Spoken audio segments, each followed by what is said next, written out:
c'est les Fioretti de Saint-François. Donc, comme je disais tantôt, dans le fond, c'est juste comme les faits saillants de sa vie. Donc, ce n'est pas sa vie, on ne verra pas sa vie en entier, mais des petits épisodes de sa vie, soit lui-même où il est en action principalement, ou lui avec ses frères, ou ses frères aussi. Donc, on voit, c'est un ordre qui a été d'abord, François, si ton désir, c'était d'imiter le Christ, tu sais, tel quel. Tu sais, lui, il a pris l'Évangile, là, et puis c'est ça. Il n'a pas commencé à analyser ça, savoir ce que... Non, tel quel. Le Christ a été pauvre, le Christ s'est humilié, le Christ a subi la croix. C'est ça qu'il a voulu vivre. Et il a voulu vivre l'Évangile vraiment tel quel. Et on dit tellement tel quel que même pour montrer ça, on dit les 12 premiers compagnons de Saint François, dans le sens que, tout comme Jésus, comme le Christ, tu sais, il y a eu 12 compagnons au début. Bien, les 12 apôtres, bien, il est arrivé un peu la même chose à Saint François lorsqu'il a fondé son œuvre, au début de son œuvre. Donc, il y a 12 compagnons qui l'ont suivi. Ils ont voulu suivre la très haute pauvreté. Ils ont même, on peut dire qu'eux autres se sont consacrés à la pauvreté. Même ils l'ont aimé. Même l'appelait Dame Pauvreté, Saint François, la Dame Pauvreté, puis avec un très grand respect. On va le voir dans des récits, là. Donc, ainsi, un des 12, c'est comme avec Jésus, il y en a un qui est renié, Judas. Mais lui aussi, parmi les 12 que François avait choisi, ou plutôt que Dieu avait choisi pour lui de donner comme compagnon, bien, il y en a un qui s'appelle Frère Jean de la Chapelle. Apostasia, c'est-à-dire qu'il a renoncé à l'ordre, et finalement se pendit lui-même par la gorge, tout comme Judas qui s'est pendu, exactement comme c'est arrivé dans les premiers compagnons de Saint François d'Assise. Mais par contre, on sait qu'aussi d'autres qui ont été dans une très grande sainteté. On dit que l'un il a été ravi jusqu'au 3e ciel, comme Saint Paul, le frère Gilles. C'est Saint Paul qui dit ça. J'ai été ravi jusqu'au 3e, mais je pense qu'il dit même jusqu'au 7e ciel. Qu'est-ce que ça veut dire? C'est pas mal haut, ça. Frère Philippe le Long fut touché aux lèvres par l'ange d'un charbon ardent. Tu sais, le prophète Isaïe, il dit, j'ai les lèvres impures, je ne peux pas... Puis là, l'ange avait pris un charbon pour le purifier. Bon, mais c'est arrivé à un de ses frères. Frère Sylvestre aussi parlait de Dieu comme un ami à son ami, à la manière de Moïse. Moïse s'entretenait avec Jésus, tu sais, le buisson ardent, puis tout ça. Donc, il s'entretenait avec Jésus. Un autre qui a acquis une très grande sagesse, la divine sagesse, une intelligence, là, c'est-à-dire la science divine, la science d'en haut. Et on dit que c'était le frère Bernard, qui expliquait avec une très grande profondeur la Sainte Écriture. Donc, il a été comme ça, là, plusieurs frères comme ça. Donc, voyez-vous, qui touchent tous des aspects de la Bible, soit des personnages de l'Ancien Testament, soit du Nouveau Testament, où ils ont vécu vraiment des choses vraiment particulières. Donc, ça, c'est pour le début, c'est 12 frères. Et on dit que le premier, qui est frère Bernard, comment que c'est arrivé, premier compagnon de Saint François, c'est que frère Bernard d'Assise, bien, premièrement, Saint François, au début, il a passé pour un fou. Parce que même, on lui achetait des pierres, parce que, tu sais, il avait tout abandonné, il avait tout laissé. Lui, il venait d'un riche, d'une famille riche, là. Son riche était commerçant, des tapis. Il était riche commerçant, même il allait en France, son père, puis tout ça. D'ailleurs, sinon, il a donné son nom de François, parce que lui, au départ, c'était Jean, son nom. Et quand il est revenu de France, il a décidé, lui, de l'appeler François. Et quand que François, justement, a vécu sa conversion, là, qui a tout jeté, tu sais, on voit ça dans le film Saint François d'Assise, tu sais, il jetait les tapis, tu sais, il voulait que son père embarque dans ce nouveau mouvement, là. Mais son père n'a pas trouvé il n'a pas trouvé ça drôle, lui. Donc, lui, il se faisait mépriser à cause de ça, Saint François, et etc. Puis là, lui, il passait pour un fou. Mais là, qu'est-ce que frère Bernard, lui, Bernard de Quinteval, quand il voyait ça, mais par exemple, il voyait une constance dans ça en Saint François. C'est-à-dire que malgré qu'il était méprisé, malgré qu'il y avait beaucoup d'épreuves, il restait toujours constant, toujours patient à travers ça. Et ça a commencé à le toucher. Il dit, ça ne se peut pas que ce soit un fou. Pour agir comme ça, puis dans le temps comme ça, puis de le voir agir, puis de supporter tout ça avec joie, puis il faut qu'il y ait l'Esprit de Dieu, dans ça. Donc, un jour, il l'a invité chez lui. Il l'a invité à souper puis à coucher, parce qu'il voulait voir, lui, la nuit, qu'est-ce que Saint François faisait. Fait que là, il a préparé un beau lit, puis là, Saint François, pour ne pas faire voir, justement, que c'était un saint ou, tu sais, quelqu'un de plus que les autres, Ah oui, puis il avait préparé un lit dans sa chambre à lui. Pour être bien sûr de l'observer pendant la nuit, qu'est-ce qu'il ferait. Fait que Saint François, lui, aussitôt qu'ils ont monté en haut, qu'ils sont couchés, lui, il s'est embarqué dans le lit. Puis l'autre aussi, Bernard de Quintéval, s'embarque dans le lit, lui aussi. Puis là, il commence à ronfler, tu sais, il fait semblant de ronfler. Fait que, un qui fait semblant de ronfler, puis l'autre qui essaye de voir si l'autre dort, puis si l'autre peut dormir, je vais... Et puis là, en pensant que l'autre est en train de dormir parce qu'il ronflait, donc mon Saint François qui sort du lit, puis là, qui se met à prier. Là, qui dit tout simplement, rien que mon Dieu, puis il pleurait. Tu sais, Saint François était dans l'amour de Dieu. Puis tout ce qu'il faisait, c'était de dire, mon Dieu, mon Dieu, mon Dieu, mon Dieu.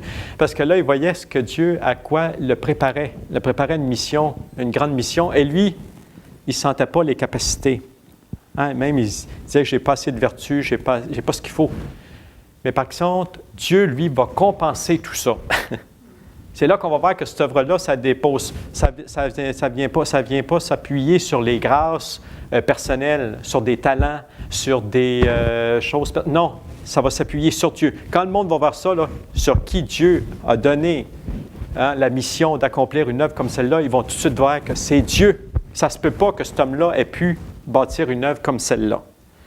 Donc, il priait dans cet esprit-là, même il suppliait Dieu, tu sais, qu'il l'aide à accomplir sa mission, qu'il ne pouvait pas accomplir par lui-même.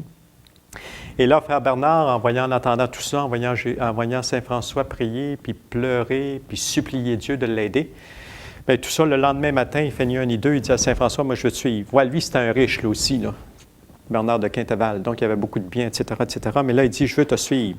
Il dit, je vais tout faire ce que tu vas m'ordonner de faire. Hein? Il se mettait entre les mains de Saint François, ça veut dire qu'il avait une grande confiance en lui. Et là, ce qui est arrivé, c'est que là, François, il dit, ouais, mais là, il dit ça, ouais, mais en voulant dire, c'est quelque chose de grave, là. C'est quelque chose, en voulant dire, c'est quelque chose d'important. Il dit, on ne peut pas faire ça par nous autres mêmes. Il faut aller prier, on va aller prier, on va aller à l'église. Il dit, il y a un bon prêtre qui est là, il dit, on va aller prier. Puis on va demander ce que Dieu veut pour connaître la volonté de Dieu. Et puis on va demander au prêtre pour savoir, on va aller à la messe, on va aller prier, on va aller à la messe. Et puis après la messe, on va demander qu'il rouvre, dans le fond, la Bible, le missel, là, tu sais, dans lequel il y a la parole de Dieu, par 3 fois. Pour qu'il nous montre, que Dieu nous montre à travers ça ce qu'on doit faire. Parce que François, lui, c'était jamais lui-même. Hein? Il ne se fiait jamais à lui. Là. Il attendait toujours les lumières du Seigneur. Donc, c'est ce qu'ils font. Ils vont prier, ils vont à la messe, etc.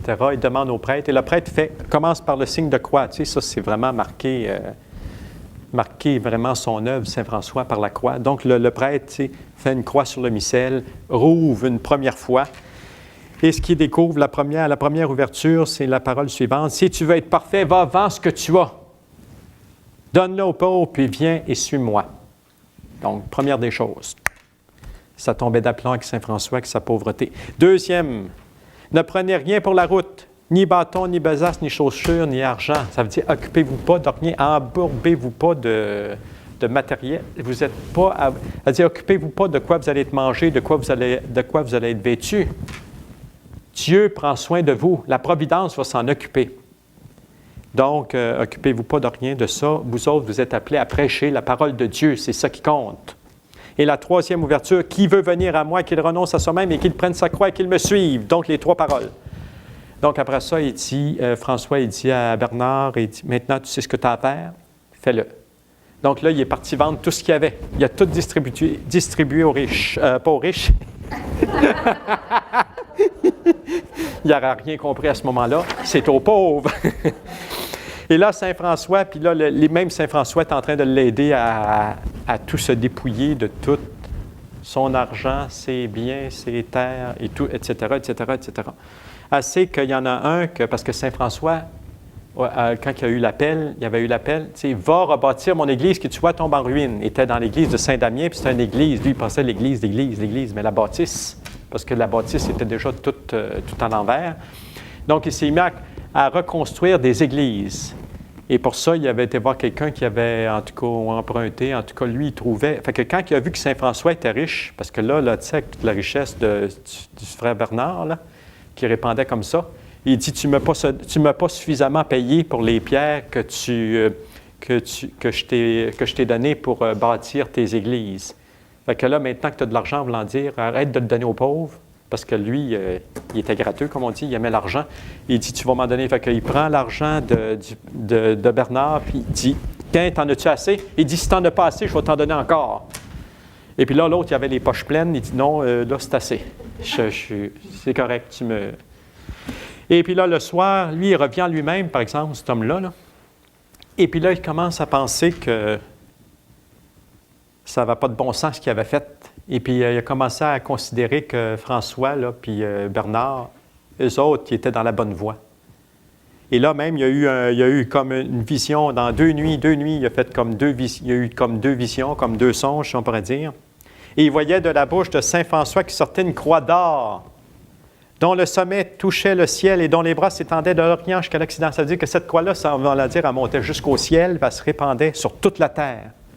Une croix d'or. Et là, à la vue de ce signe-là, bien là, il a tout donné à Dieu, lui aussi. Il a décidé de se faire frère mineur. Et François l'a accueilli comme dit frère mineur. Donc, ça a été un autre. Dans le fond, il y en a eu 2 dans la même journée. Frère Bernard et frère Sylvestre. Et tous les 2, bien sûr, vont grandir dans la sainteté. Et frère Bernard, on dit que Bernard eut de Dieu tant de grâce que souvent il était ravi dans la contemplation de Dieu. Et saint François disait de lui qu'il était digne de tout respect et qu'il avait fondé l'ordre. Hein? François, il dit, c'est pas moi qui ai fondé, il dit, c'est frère Bernard qui a fondé l'ordre parce que c'est le premier à avoir abandonné le monde sans rien se réserver, mais en donnant tout aux pauvres du Christ. En donnant tout aux pauvres. Il dit, c'est lui qui a fondé. Et saint François le tenait en très grand respect. Ravi en contemplation. Ça, ravi en contemplation, ça veut dire que c'est vraiment, quand ils sont en contemplation comme ça, ils ne sont plus dans le monde. Tu pourrais les toucher, là, le pincer, là. Tu sais, un peu comme Bernadette, là, tu sais, quand on voulait savoir si, quand elle avait l'apparition de la Vierge, on lui mettait une chandelle en dessous, là, puis ça ne brûlait pas non plus, sa peau n'était pas brûlée non plus, puis elle ne sentait absolument rien. Bien, c'est la même chose. Donc, elle dit que souvent, il était dans cet état-là. Donc, ça, c'est 2 premiers frères, donc Bernard et Saint-Sylvestre. Donc, ici, donc, oui. OK. Comment le saint frère Bernard d'Assise, justement, bien, frère Bernard, là, fut envoyé à Bologne par saint François et y établit un couvent. Donc, eux autres, comme il explique ici, c'est l'anneau là, qui raconte ça. Il dit, eux autres, c'était des hommes crucifiés, hein, c'était des hommes qui aimaient la croix. Donc, ils aimaient mieux les injures. Hein, il dit, il aimait mieux supporter les hontes et les opprobres pour l'amour du Christ qu'obtenir les honneurs. Et il se réjouissait même des injures et il s'attristait des honneurs. Nous autres, c'est le contraire, tu sais. On serait bien content des honneurs, mais pas content des croix. Et on va voir qu'avec saint François, lui, il dit, il faut se glorifier de la croix. Parce qu'il dit le reste, il dit les dons, les talents, puis tout ça, il dit, ça ne nous appartient pas. Ça vient de Dieu, c'est Dieu qui nous les communique, qui nous les donne. Mais il dit la croix, ça, on peut s'en glorifier. Et puis ça, il rapporte une parole de saint Paul, hein? Je me glorifie dans la croix, dans les tribulations, dans les injures. Il dit ça nous appartient, ça, on peut y aller. Donc, c'était l'esprit dans lequel vivaient les frères de saint François et entre autres frère Bernard ici. Donc, on raconte ce qui est arrivé, c'est que saint François, il a envoyé frère Bernard à Bologne afin qu'il rouvre un couvent là-bas. Et là, lui, quand il est arrivé là-bas, tu sais, arrivé comme il était habillé là, tu sais, sa bulle, son cordon, ouais, c'était pas des habits extraordinaires. Hein? Donc, il faisait vraiment pauvre, hein, vraiment pauvre. Il vivait la pauvreté, mais il faisait vraiment pauvre. Et tout le monde se moquait de lui. Et lui, pour que ça, même encore plus se moquer de lui, il faisait exprès, il allait dans le milieu de la place, tu sais, la place où c'est que tout le monde... Puis là, les enfants, ils tiraient le capuchon, il y en a qui garochaient des pieds. Mais lui, il restait toujours joyeux. Toujours. Puis là, quand ils ont vu qu'après quelques jours, il y en a un savant docteur qui était là, qui commence... Hey, ça fait plusieurs jours qu'il est comme ça, qu'il endure tout ça, puis il garde le sourire, comme on dit. Il n'a pas perdu le moral. Il dit, il y a quelque chose. Fait que là, il commence à y parler. Il dit, il est impossible, en voulant dire, il est impossible que celui-ci ne soit pas un saint homme. Après tout ce qu'il avait enduré, là, plusieurs jours, lui qui voyait ça, c'est impossible. Mais fait que là, il va lui demander qu'est-ce qu'il venait faire, pourquoi il était venu ici. Mais lui, il ne dit pas qu'il vient pour fonder un monastère, là. Non. Il dit tout simplement, il tire de son habit la règle de saint François et il fait lire ça. Et là, l'homme commence à lire la règle de saint François. Et là, il est tout émerveillé, là, il est en admiration, puis là, il parle au monde qui est là. En voulant dire, attention, c'est pas n'importe qui est là. Hein, il dit vraiment, voici l'état religieux le plus sublime dont j'ai jamais entendu parler. Et par suite, celui-ci et ses compagnons sont de plus saintes gens de ce monde. Hein? Et qui lui fait injure, commet un très grand péché, il lui faudrait honorer à l'extrême. Lui qu'il faudrait honorer à l'extrême parce qu'il est un grand ami de Dieu. C'est ça qu'il avait découvert, que c'était des grands amis de Dieu, ceux qui suivaient la règle de saint François d'Assise. Et là, il a dit à frère Bernard, il dit, si vous voulez établir un couvent, là, il dit, je vous offre tout. Parce que lui, il avait de l'argent, il était riche, il était médecin, docteur, tout ça, donc il pouvait se permettre ça. Il dit, il dit, vous avez été, Bernard, il répond, il dit, vous avez sûrement été inspiré de Dieu parce qu'en voulant dire, c'est pour ça que je suis venu, dans le fond. Hein? La vraie raison, c'était pour établir des couvents. Mais lui, il n'avait pas dit, mais c'est venu de lui, inspiré par Dieu. Et là après ça, là, c'est sûr que là, tout le monde, là, au lieu de le tirer par le capuchon, puis tout ça, puis le calomnier, puis l'injurier, au contraire, là, on voulait tout le toucher. Hein, parce qu'on le prenait tout pour un saint. Puis là, lui, quand il a vu ça, il a pris le téléphone, non. Il a appelé Saint François. Non, il n'y avait pas encore le téléphone, mais il a fait dire à Saint François d'envoyer d'autres frères parce que là, lui, là, on commençait trop à l'honorer. Et là, il pensait qu'avec les honneurs, qu'il était pour perdre tout le profit qu'il avait, dans le fond, tout le bien, il était pour perdre tout le bien qu'il avait fait là-bas, parce que là, on est en train de l'honorer, tu sais, plus qu'il fallait. Et là, Saint François, tout simplement, il a rappelé frère Bernard au couvent, et il a envoyé d'autres frères qui ont continué. Et là, voyez-vous, l'œuvre de Saint François a pu se répandre dans cette région-là, hein, de cette manière-là. Un autre petit passage ici, comment Saint François, quand il vint à passer de cette vie, bénit le saint frère Bernard et le laissa son vicaire, c'est-à-dire c'est lui qui a été comme un peu le gardien de l'œuvre, si on peut dire, c'est lui qui a un peu comme succédé comme, gardien de l'œuvre. Donc un jour, on dit Saint François est en prière. Il lui fut révélé par Dieu que frère Bernard devait, avec la permission divine, soutenir, contre des démons de nombreuses et poignantes batailles, donc beaucoup de persécutions, donc beaucoup persécuté par le démon. Et puis là, Saint François, qui était très proche de frère Bernard, là, il s'est mis à prier, à supplier Dieu, justement, de lui donner la victoire. Et là, le Seigneur parlait à Saint François en disant qu'il n'y avait pas à s'inquiéter, que justement, ces persécutions-là ou ces épreuves-là étaient justement, au contraire, pour lui permettre de plus de mérite, hein? Pour qu'il y ait davantage de mérite. On dit justement, Bernard doit être assailli par toutes ces tentations, hein, sont permises par Dieu en exercice de vertu et en couronne de mérite. Et finalement, il remportera la victoire sur tous ses ennemis parce que c'est un élu de Dieu. Hein, Jésus qui dit, c'est un élu de Dieu. Donc, ne pas t'inquiéter, oui, il va remporter la victoire. Et Saint François était dans l'allégresse et rendait grâce à Dieu. Et donc, Saint François, un petit peu à l'approche de sa mort, c'est là qu'il a demandé, frère Bernard auprès de lui, il dit, où est mon premier-né? Hein, le premier qui avait été appelé par Dieu à le suivre, hein, il dit, où est mon premier-né? Que je le bénisse. Et c'est là que Saint François va donner sa bénédiction, mais quelle bénédiction? C'en est toute une. Ça fait penser comme la prière des patriarches. Tu sais, dans l'Ancien Testament, là, Jacob, l'histoire de Jacob et d'Isaü, là. Tu sais, la petite passe qu'il y a eu, là, à un moment donné, là, parce que la maman, Rebecca, la maman, là, avait pris la place. Elle, c'était Jacob qu'elle aimait. Là. On dit, tu sais, le Isaü, c'était le gars qui allait dans le bois, là, tu sais, pas des tatous, là, mais tu sais, poilu.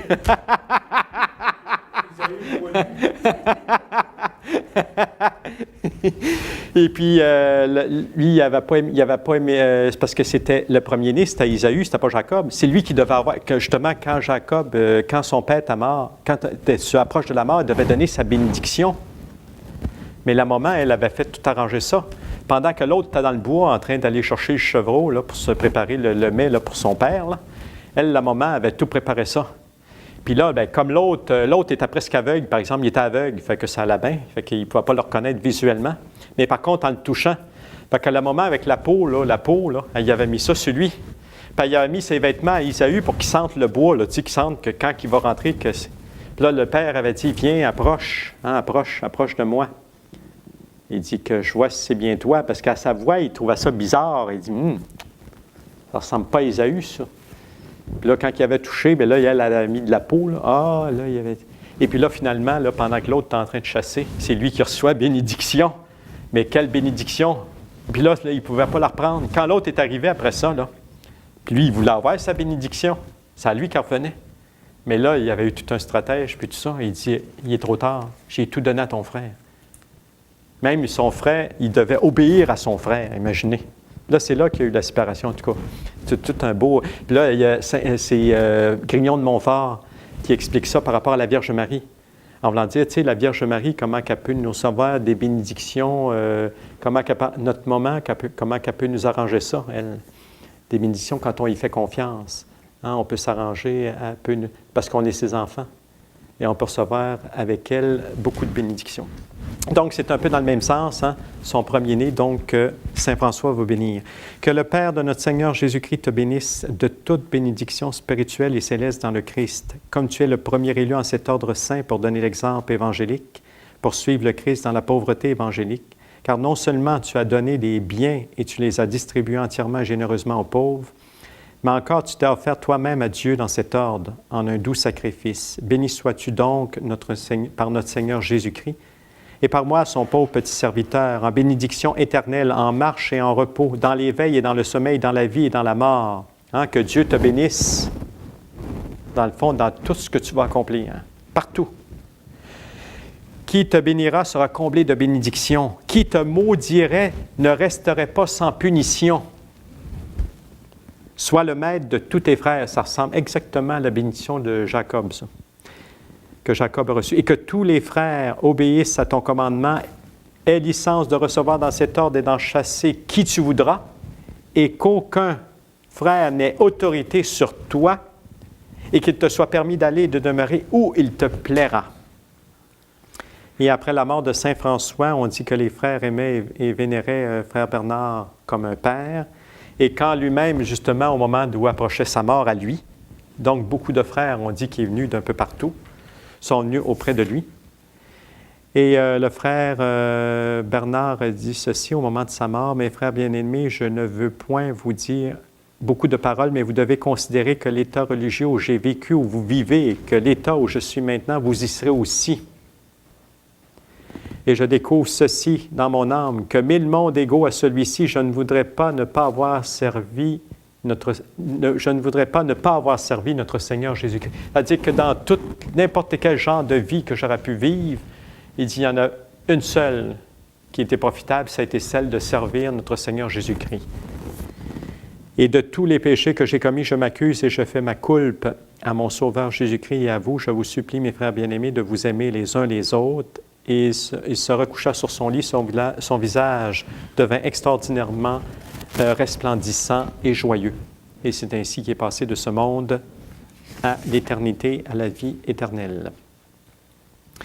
Comment Saint François fit un carême, justement, dans une île de lac de Pérouse, où il jeûna 40 jours et 40 nuits. Donc, c'est qu'il se trouvait justement près du lac de Pérouse, chez un de ses amis, et là, il fut inspiré par Dieu d'aller faire le carême là, sur cette île-là qui n'était pas habitée par personne. Donc, il n'y avait personne qui avait mis les pieds là. Et il a bien fait, il a dit à son ami de le transporter là, mais de le dire à personne. Et c'est ça que lui, tout ce qu'il avait apporté, c'est ça, c'est 2 pains. Saint François n'apportait avec lui rien d'autre que 2 petits pains. Et François le priait affectueusement de ne révéler à personne où il était. Et seulement de revenir le jeudi saint, hein, seulement le jeudi saint, de venir le chercher. Et là, c'est là qu'il s'est mis en oraison, il a prié, etc., etc. Et c'est là que, sans boire ni manger pendant 40 jours, 40 nuits, mais pour pas en recevoir d'orgueil, dans le sens d'avoir lui aussi jeûné pendant 40 jours et 40 nuits, sans boire ni manger comme le Christ, il a mangé la moitié d'un pain. Parce que celui qui est revenu chercher le jeudi saint, c'est ce qu'il a remarqué, c'est qu'il était resté un pain entier et la moitié d'un autre. François avait mangé. Et ainsi, avec ce demi-pain, il chassa loin de lui le venin de la vaine gloire, et à l'exemple du Christ, il jeûna 40 jours et 40 nuits. Puis en ce lieu où Saint François avait fait une si merveilleuse abstinence, Dieu opéra beaucoup de miracles. Et les gens commencèrent à édifier des maisons à habiter. Là, c'est là que les gens ont habité cette île-là.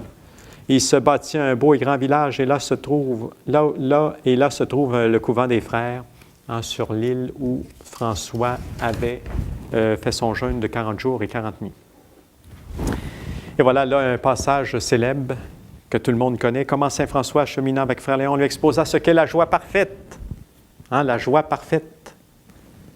C'est-tu quand on fait des bons coups qui est la joie parfaite? Ou c'est quand on reçoit les coups?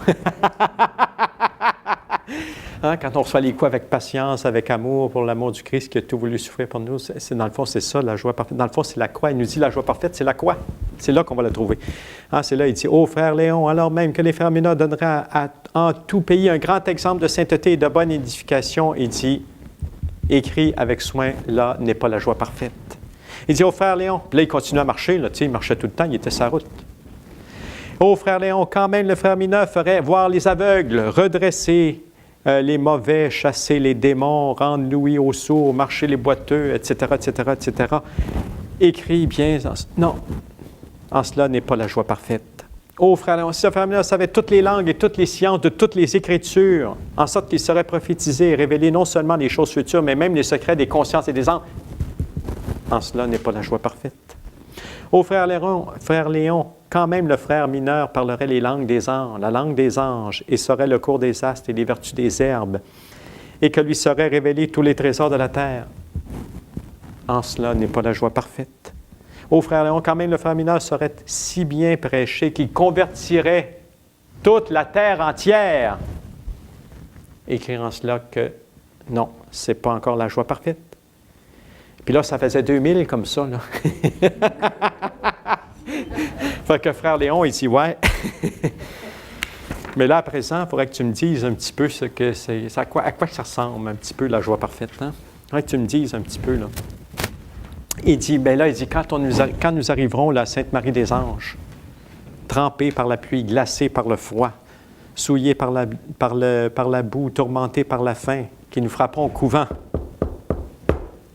et que là, le portier viendra en colère, nous répondre et dire, « Qui êtes-vous? » Et puis là, nous répondrons, « Nous, oui, mais nous sommes deux frères mineurs, bon, etc., etc., etc. » Et puis là, puis l'autre va dire, « Vous ne dites pas vrai. Hein, vous n'êtes que des voleurs, trompant le monde, etc. » Et puis là, il ne nous ouvrira pas, puis là, il va nous laisser dehors dans la neige, le froid, la faim, puis dans la nuit. Puis si nous supportons tout ça avec patience, sans trouble, tant d'injures, tant de cruauté, si nous pensons avec humilité et charité que ce portier nous connaît véritablement et que Dieu le fait parler contre nous, puis qu'on supporte tout ça, écris là que là est la joie parfaite. Et puis là, il en rajoute encore. Et si nous persistons puis que nous frappons, au milieu de la nuit, il nous a mis dehors, là, dans la nuit, dans la boue, dans la neige, dans le froid, on n'a pas mangé, on a faim. Puis là, on décide qu'en milieu de la nuit, qu'on recogne, on revient au couvent, puis on frappe de nouveau. Et puis là, il est encore plus en colère. Sa colère, ça ne pèse pas, c'est encore pire. Et puis là, il dit, allez-vous-en. Puis là, il rajoute ici, à l'hôpital des lépreux. Fait que c'était pas... il dit, si nous supportons encore là avec patience, avec allégresse, dans un bon esprit de charité. Et puis là, s'il nous met à nous frapper, hein, parce que là, il est tellement en colère, là, le petit frère devant la porte, là, que là, il ne veut plus nous voir, là. Il ne veut plus qu'on vienne frapper. Puis là, qu'il sort son gourdin puis qu'il nous frappe. Et puis là, qu'avec son bâton, puis si tout cela, nous supportons patiemment avec allégresse en pensant aux souffrances du Christ béni que nous devons supporter avec amour, écrit qu'en cela est la joie parfaite. Mais il dit, écoute la conclusion. Au-dessus de toutes les grâces et les dons de l'Esprit Saint que le Christ accorde à ses amis, hein, il y a celui de se vaincre soi-même, hein, parmi tous les dons. On pourrait avoir le don de parler toutes les langues du monde. On pourrait avoir le don de convertir tout le monde. On pourrait avoir le don de guérir toutes les maladies, puis toutes les souffrances, puis tous les maux. Mais il dit, parmi tous les dons, il dit, il y en a un que l'Esprit Saint donne plus que tous les autres. Et c'est celui de se vaincre soi-même et de supporter volontiers pour l'amour du Christ les peines, les injures, les opprobres, les incommodités. Car dans tous les autres dons que de Dieu, nous ne pouvons nous glorifier puisqu'ils ne viennent pas de nous, mais de Dieu. C'est Dieu qui les donne. C'est Dieu qui donne les talents, c'est Dieu qui donne les charismes, c'est Dieu qui donne ça, ça vient de lui. Mais dans la croix, dans la tribulation et l'affliction, nous pouvons nous glorifier parce que cela est à nous. C'est pourquoi l'apôtre a dit, l'apôtre Paul, « Je ne veux point me glorifier si ce n'est dans la croix de notre Seigneur Jésus-Christ. » à qui soit toujours donné honneur et gloire dans les siècles des siècles. Donc, il nous dit, dans le fond, la joie parfaite, c'est dans la croix. C'est là qu'on la trouve. C'est dans la souffrance. Voyez-vous, nous autres, on pensait que c'était dans un autre. Parce que nous autres, on pensait d'être quelqu'un quand on va être... Hein, si je pouvais avoir tous ces dons-là, tu sais, si je pouvais parler toutes les langues, si je pouvais... Là, je vais être quelqu'un. Hein? Là, Dieu va me considérer comme... Dieu va me considérer le jour où je vais prendre ma croix. C'est là, puis que je vais accepter, puis que je vais offrir. C'est là qu'il va se passer un changement dans ma vie. Le reste, après ça, il se passera ce qu'il voudra. Dieu fera ce qu'il voudra. Mais c'est dans la croix que c'est là que ça se passe. C'est là, que l'épreuve est là. Parce que la pierre d'achoppement, c'est ça. Là. Pourquoi que les gens vont refuser l'Eucharistie? L'Eucharistie, c'est le sacrifice de la croix, c'est le même sacrifice. Donc, pourquoi qu'ils résistent à l'Eucharistie? C'est à cause du sacrifice de la croix. Et parce qu'ils ne veulent pas la croix, bien, ils refusent le Christ. Puis s'ils refusent la croix du Christ, ils refusent le salut. Puis s'ils refusent le salut, s'ils s'obstinent de même jusqu'à la fin, ça pourrait aller jusqu'à la fin, c'est-à-dire jusqu'à la mort. Pas seulement la mort du corps. La mort du corps, ça, c'est... Dans le fond, ce sera peu de choses. Mais ça pourrait aller jusqu'à la mort de l'âme. Et c'est ça, c'est beaucoup plus grave. Voyez-vous, tout est dans... Là, c'est là comme le nœud, comme le secret, comme en la croix du Christ. Et c'est ça que les frères de François et les frères et ses frères ont voulu prêcher par toute leur vie. Comment Saint François... oui, ça, c'est drôle, c'est un peu des petits passages comme ça, humoristiques. Comment Saint François enseignait à répondre à frère Léon qui ne put jamais dire que le contraire de ce que voulait Saint François. Quand il disait toujours le contraire de ce que voulait Saint François. C'est parce qu'un jour, ça se trouvait dans un couvent. Et puis là, il n'y avait pas leur bréviaire pour faire, c'était à l'heure de faire la prière, mais il n'y avait pas de bréviaire. Fait que Saint François, il dit à frère Léon, donc comme nous devons employer notre temps à louer Dieu, il dit, je parlerai et tu me répondras comme je te l'enseignerai. Et prends bien garde de ne pas changer les paroles que je t'enseignerai. Fait qu'il dit, je dirai ceci. Ça, c'est Saint François. Ô frère François, tu as fait tant de mal et tant de péché dans le siècle que tu es digne de l'enfer. Et toi, frère Léon, tu devras répondre, il est bien vrai que tu mérites le plus profond de l'enfer. Donc, il commence. Fait que François prend sa petite phrase. Bon, tu as fait tant de mal, de péché, tu es digne de l'enfer. Et là, notre frère Léon répond, ô frère François, tu as fait... Dieu... Ah oui, et là, frère Léon répondit, Dieu fera par toi tant de bien que tu iras en paradis. Fait que là, frère François, il ne dit pas trop grand-chose. Il dit, on va continuer. Là. Peut-être qu'il n'a pas compris. C'est la première fois. On va lui laisser une chance. Il dit, là, frère François, il dit, ne parle pas ainsi, mais dis ce que je dis. Hein? Tu vas dire ce que je dis. Donc, ô frère François, tu as commis contre Dieu tant d'iniquité que tu es digne d'être maudit de Dieu. Et toi, tu vas répondre, quand je te dirai ça, tu vas répondre, vraiment, tu es digne d'être mis au nombre des maudits. Et ça, là-dessus, puis là, frère Léon, il dit, volontiers, Père, volontiers. Et puis là, il commence son affaire, qui était maudit de Dieu. Puis là, frère Léon répondit, ô frère François, Dieu te rendra tel que parmi les bénis, tu seras béni singulièrement, c'est-à-dire d'une manière particulière plus que tous les autres. Donc, béni par-dessus béni. Mais là, Saint François était étonné qu'il répondait toujours le contraire de ce que c'est qu'il avait dit. Il dit, pourquoi ne réponds-tu pas comme je te l'enseigne? Hein, je te commande au nom, et là, il dit, je te commande au nom de la sainte obéissance. Ah, bien là, il n'y avait plus le choix. Là, il fallait qu'il réponde exactement comme François. Donc là, il dit, je parlerai ainsi. Ô mauvais petit frère François, penses-tu que Dieu te fera miséricorde alors que tu as commis tant de péchés contre le Père des miséricordes et le Dieu de toute consolation, que tu n'es pas digne de trouver miséricorde? Et toi, tu répondras, en aucune manière tu n'es digne de trouver miséricorde. Et là-dessus, le frère Léon va répondre, Dieu le Père, dont la miséricorde est infinie, plus que ton péché, te fera grande miséricorde et t'y ajoutera beaucoup de grâce.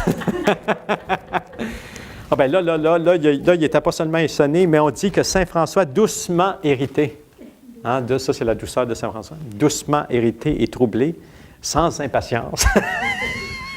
C'est vraiment la vertu totale. Hein? Se choquer sans choquer. Donc, il dit à frère Léon, pourquoi as-tu la présomption de parler contre la sainte obéissance? Parce que là, C'était grave, parler contre la sainte obéissance. Et là, frère Léon va répondre là-dessus. Dieu le sait, mon Père, que chaque fois j'ai résolu dans mon cœur de répondre comme tu me l'as commandé. Mais Dieu me fait parler comme il lui plaît et non comme je veux. C'est Dieu qui le faisait parler. Il n'avait pas le choix. C'est que dans son cœur, il avait bien résolu de parler comme Saint François. Il avait montré. Mais Dieu lui montrait de parler autrement. Et c'est pour ça qu'il n'avait pas le choix. Donc, finalement, il dit, là, cette fois-là, ça va être la bonne. Là, il dit, frère Léon, OK, là, maintenant, je suis certain que tu vas répondre. Il dit, parle au nom de Dieu, c'est certain, car certainement, je te répondrai cette fois comme tu le veux. Et là, mon Saint François qui commence encore. Même là, il en rajoute en pleurant.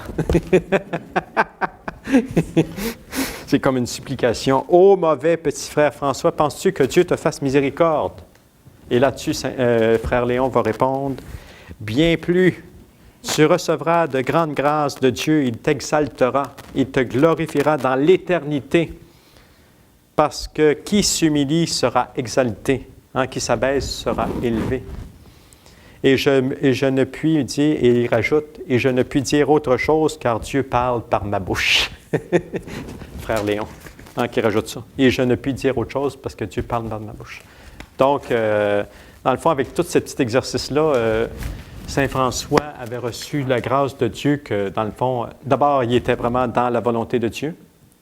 Et puis, même, dans le fond, sans lui dire, dans le fond, il était assuré de son salut. Là. Dieu l'assurait complètement de son salut. Il était complètement sauvé. Et on dit ainsi, en cet humble débat, avec beaucoup de larmes et de consolation spirituelle, ils veillèrent jusqu'au jour, à la louange du Christ. Comment le frère Massé, un autre frère, dit à Saint François, comme en plaisantant, que tout le monde courait après lui. Fait qu'un jour, c'est ça ce qui arrive, François était parti en prière, quand il revient au couvent, frère Massé qui l'accueille, etc. Donc, il dit, pourquoi toi? Pourquoi toi? Pourquoi toi? Fait que, qu'est-ce que tu veux dire par là? Pourquoi toi? Pourquoi toi? Mais oui, mais il dit, pourquoi tout le monde court-il après toi et pourquoi chacun semble-t-il désirer te voir et t'entendre et t'obéir? De corps, tu n'es pas un bel homme, donc...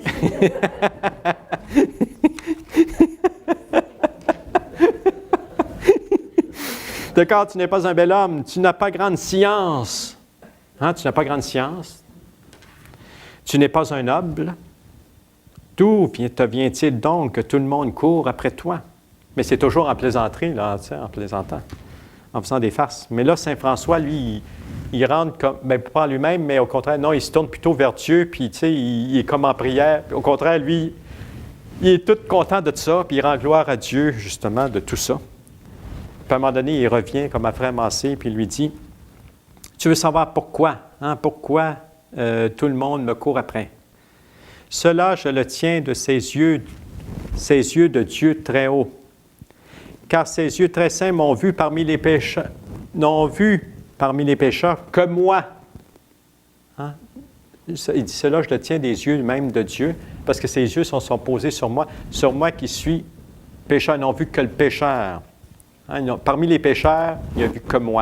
Il m'a choisi parce que j'étais pécheur, pas parce que j'étais saint, parce que j'étais pécheur. Et comme pour faire l'œuvre merveilleuse qu'il entendait faire, il n'a pas trouvé sur la terre plus vile créature. Il m'a pour cette raison choisi pour confondre la noblesse, la grandeur, la force, la beauté, la science du monde, afin que l'on connaisse que toute vertu et tout bien viennent de lui et non de la créature, et que nul puisse se glorifier en sa présence, mais que quiconque se glorifie dans le Seigneur, à qui appartient tout honneur et gloire dans l'éternité.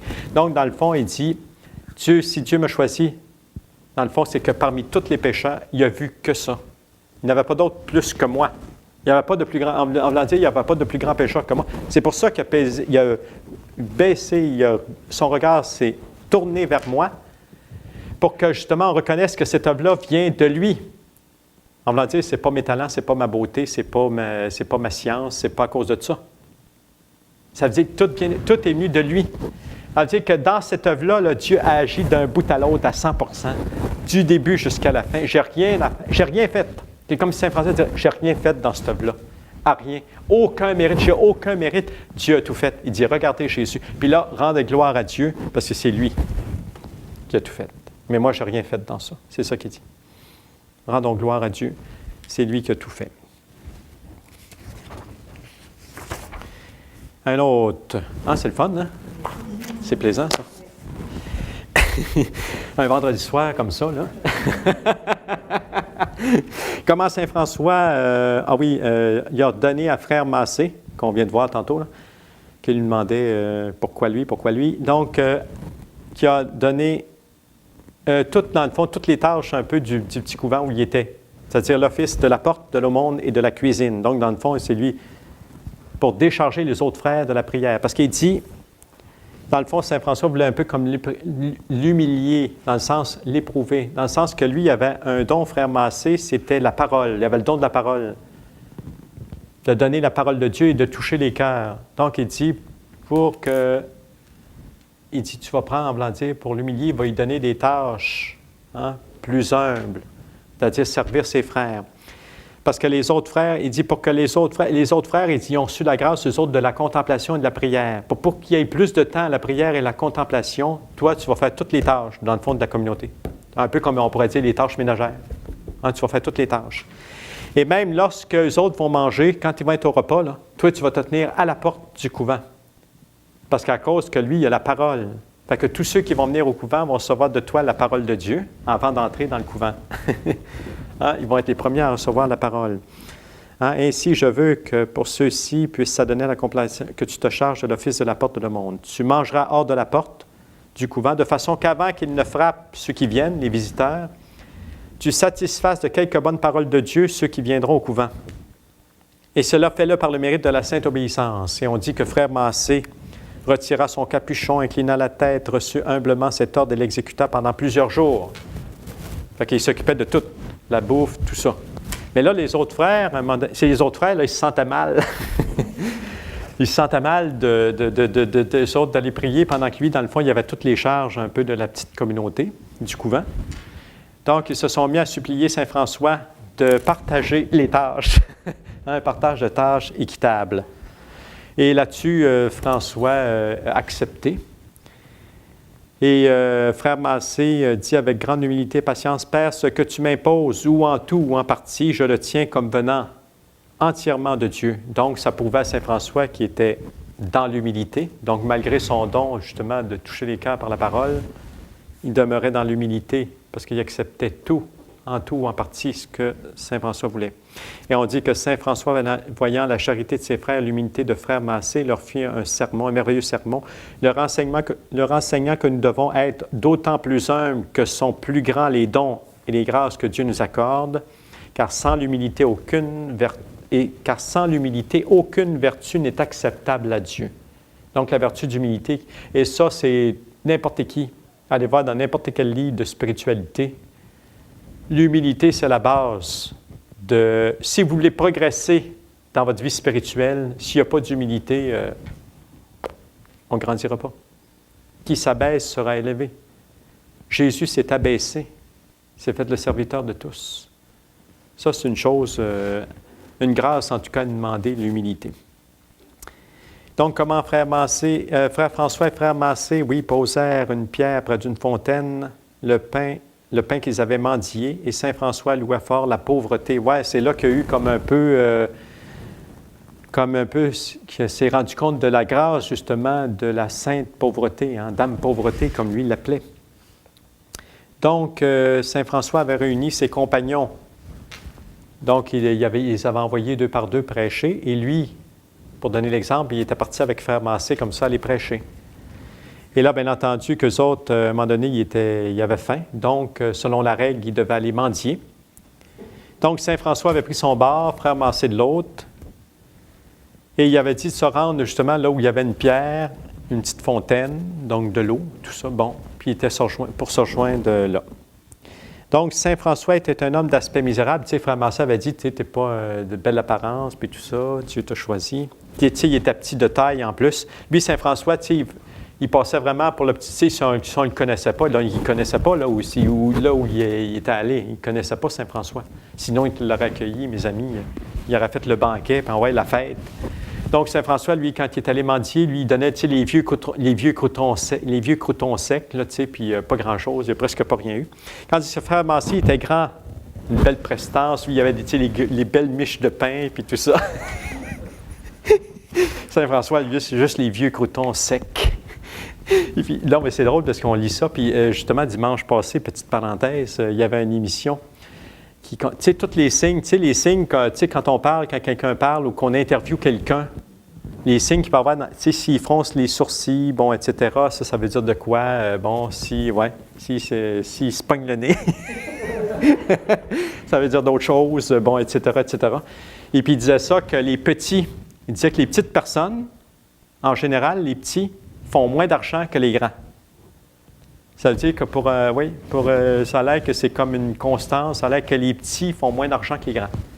Donc, louez le Seigneur si vous êtes grand. Puis, voyez-vous, Saint François, voyez-vous, le petit de petite taille, lui, il n'y a pas grand-chose, l'autre, grand, tout ça, bon. Et puis là, bon, ils sont autour de la fontaine, donc ils déposent tout ça. Puis là, Saint François est tout content. Lui, ça ne fait rien que l'autre a ramassé plus que l'autre. L'important, c'est qu'il y ait de quoi manger, c'est tout ce qui compte. Il dit, ô frère Massé, nous ne sommes pas dignes d'un aussi grand trésor que celui-là.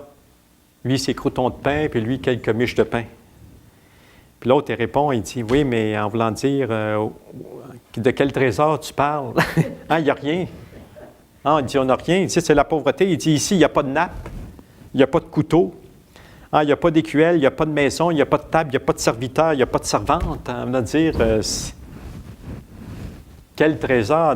Puis il dit, c'est le trésor de la pauvreté. Il dit, Saint François dit, c'est précisément ce que je tiens comme un grand trésor, qu'il n'y a rien préparé de l'industrie humaine. Tu sais, il n'y a rien qui a été préparé par... Non, tout vient de Dieu, tout vient de la providence, tout a été préparé par la divine providence. C'est ça le trésor. Même si on a peu de choses à partager, il dit, c'est ça, parce que tout a été préparé pour Dieu, c'est ça le trésor. Comme on le voit manifestement par le pain mendié, dans la table de pierre, si belle, et dans la fontaine si limpide. Ainsi, je veux que nous prions Dieu de nous faire aimer de tout notre cœur le trésor si noble de la sainte pauvreté qui a Dieu pour serviteur. Et puis là, ils sont rentrés dans une église. Et puis là, Saint François s'est mis derrière l'autel. Puis là, il s'est mis à prier, puis sa prière est intense. Puis là, lui, il commençait à s'enflammer justement de la pauvreté. Il demandait ça à Dieu. Et puis là, il dit à Frère Massé, il n'était pas tellement loin de lui, il dit, abandonne-toi à mon souffle, abandonne-toi à moi. Puis de son souffle, il a soulevé Frère Massé.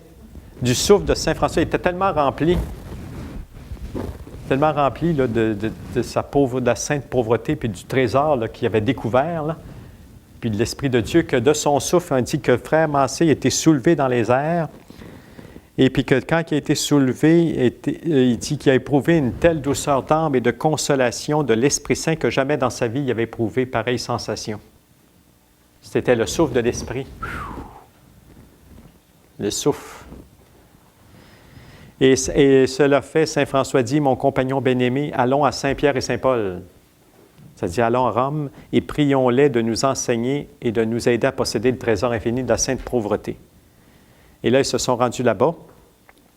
Et puis là, ils sont mis à prier, les saints apôtres, entre autres Pierre et Paul, de nous obtenir de notre Seigneur Jésus-Christ la grâce qu'il nous concède en l'amour de la sainte pauvreté. Et en parlant de la sorte, donc, ils arrivent à Rome, donc Saint François a prié de son côté, Frère Massé de l'autre.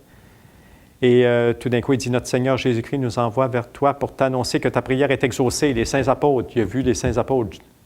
Et puis là, les saints apôtres disent à Saint François que sa prière est exaucée, que oui, il l'aurait, cet amour-là de la sainte pauvreté. Il nous t'annonce encore de sa part que quiconque, à ton exemple, embrassera parfaitement ce désir est assuré de la béatitude de la vie éternelle, assuré du salut. Celui qui va embrasser la sainte pauvreté. Et toi et tous tes disciples, vous serez bénis de Dieu. Bénis de Dieu. Voyez-vous, cette conformité avec le Christ qui est venu pauvre, le plus pauvre parmi les pauvres, c'est le Christ encore, qui est venu dans une étable, qui est venu au monde dans une grotte. Comment, pendant que Saint François parlait de Dieu avec ses frères, le Christ apparut au milieu d'eux? C'est que Saint François était réuni dans un couvent avec ses compagnons. Et puis là, pour parler du Christ, Et puis là, d'un coup, il a commandé à un de ses frères, il dit, « Bon, mais c'est à ton tour, commence. » Puis là, il a commencé à parler de Dieu, puis là, il s'est aperçu que l'Esprit Saint l'envahissait lui aussi, il parlait, c'était des paroles inspirées. Puis là, il dit de se taire, puis là, il commande à un autre de faire la même chose. Et puis là, le deuxième, c'est la même chose, lui aussi, il voit qu'il est emparé de l'Esprit. Là, il dit de se taire, puis il commande à un autre, le troisième, puis toutes les trois pareillement. Et Saint François connaît avec certitude qu'il parlait ainsi que les deux autres sous l'inspiration de l'Esprit Saint, les trois. Et puis là, pour montrer que ce signe-là, il y a eu un signe particulier. C'est Jésus-Christ qui est venu confirmer ça. Le Christ est béni apparu au milieu d'eux, sous l'aspect et la figure d'un très beau jeune homme. Et en les bénissant tous, il les remplit d'une telle douceur qu'ils sont tombés comme morts. Ils sont tombés en extase, sont tombés comme morts. Et quand ils se sont réveillés, Saint François a dit à ses frères, il dit, « Mes frères bien-aimés, remerciez Dieu qui a voulu révéler par la bouche des humbles les trésors de la science divine, car Dieu est celui qui ouvre la bouche des muets et qui fait parler très savamment la langue des simples. » Dans le fond, ça revient un peu à Jésus quand il s'émerveille devant le Père. Ce que tu as cassé aux sages et aux savants, tu l'as révélé aux petits. Et c'est ça, un peu dans cet esprit-là, qui a donné cette science-là divine. Il dit aux humbles et aux petits, Dieu donne sa science. Et c'est ça que Jésus avait confirmé par cette apparition, puis eux autres étaient tombés comme morts devant cette apparition de Jésus. Ah oui, comment Sainte-Claire mangea à Sainte-Marie-des-Anges avec Saint François et les frères et ses compagnons. C'est parce que ça faisait longtemps que Sainte-Claire voulait que Saint François... Elle voulait prier avec lui, manger avec lui, manger avec Saint François. Et puis, c'est comme s'il retardait ça. Puis là, ses frères, ils ont dit, « Oui, mais en voulant dire, elle aussi, c'est la première parmi les femmes qui a été choisie, là, qui t'a suivi là, à cause de ta parole. En voulant dire, tu devrais exaucer son désir. » Et puis là, il dit, « Vous pensez? » Puis là, il dit, « Oui. » Fait que là, finalement, il accepte. Puis il dit, « Faites-la venir à Sainte-Marie-des-Anges, parce que c'est là qu'il avait coupé les cheveux devant la statue de la Vierge Marie. Et c'est là qu'elle s'est engagée dans cet ordre-là. Donc, il dit, faites-la venir. Donc, ils sont venus, et puis là, il a préparé leur pas. Et puis là, comme seule table, eux autres, c'était à la terre. C'était à terre, assis à terre. C'était ça à nappe, c'était ça la chose. Ils ne disent pas qu'est-ce qu'ils ont mangé. Je ne sais pas s'ils ont mangé du pain ou quoi, ou de la viande, je ne sais pas. Et puis là, ils se sont mis. Puis là, aussitôt qu'ils se sont mis à table, Saint François commence à leur parler de l'amour de Dieu. Et puis là, les cœurs commencent à s'enflammer, mes amis. Et ça s'enflamme tellement que les gens des villages alentours voient le feu qui sort du couvent. Le feu qui sort du couvent, puis dans le bois, puis là, ils voient le feu, puis là, il accourt parce qu'il pour éteindre le feu. Puis quand il arrive, bien finalement, il n'y a pas de feu à éteindre, parce que le feu, c'était le feu de l'amour. Vous voyez? Et puis là, ils ont vu Saint François, puis Sainte-Claire, puis ses compagnons qui étaient en contemplation tout autour de l'humble table. Mais il n'y en avait pas. Ils étaient assis à terre. Et c'était leur cœur. Dieu voulait signifier aux habitants que justement, c'était leur cœur qui était enflammé de l'amour de Dieu.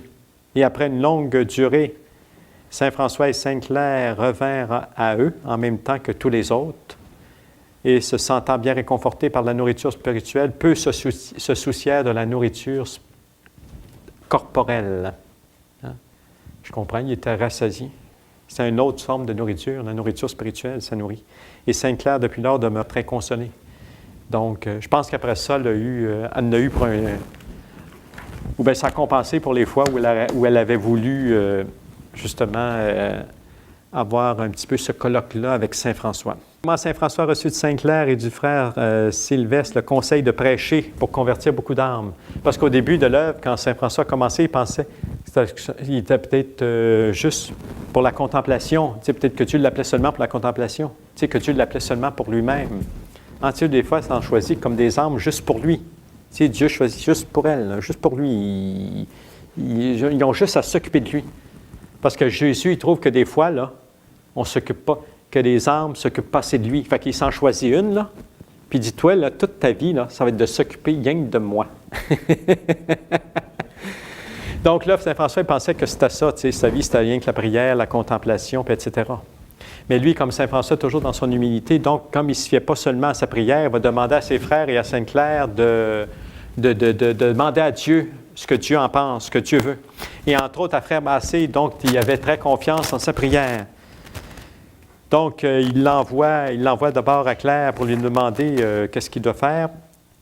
Ah, c'est-à-dire à frère Sylvestre. C'est-à-dire qu'il envoie frère Massé qui va dire à frère Sylvestre et à Sainte-Claire ce qu'il doit faire. Donc, frère Sylvestre, aussitôt qu'il se met en prière, il rapporte, il donne la prière, il donne la réponse à frère Massé.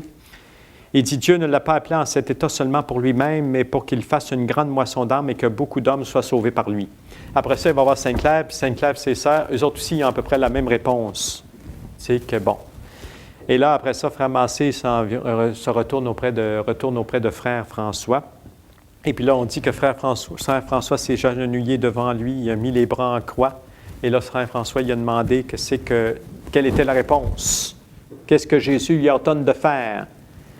Et là, il dit, sa volonté est que tu ailles prêcher dans le monde, car il ne t'a pas élu pour toi seul, mais aussi pour le salut des autres. Et alors, saint François a voulu accomplir la volonté de Dieu et se leva. Et il dit, allons au nom de Dieu. Et il est déjà parti, lui.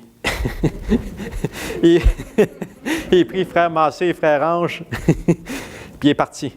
Puis là, ils sont arrivés dans un village qui s'appelait Canara. Et saint François se mit à prêcher, ordonna d'abord aux hirondelles qui chantaient de se taire, parce qu'il devait prêcher aux gens du village. Et là, toutes les hirondelles se sont mises à se taire, se sont tais. Et puis là, ils ont entendu le sermon en même temps. Puis eux autres mêmes, ils étaient ravis, les petites hirondelles. Et puis là, il dit, ne vous presse... je réglerai... Ah oui, c'est que il y avait tellement bien prêché aux gens que les gens voulaient tout rentrer dans son ordre. Ils voulaient tout embarquer. Là, il voulait tout quitter, famille, femme, enfant, puis tout ça, puis il voulait tout embarquer. Il dit, non, il dit... c'est là que saint François a décidé d'écrire une règle pour les gens dans le monde, pour ceux qui sont dans le monde. Il dit, je vais vous écrire une règle.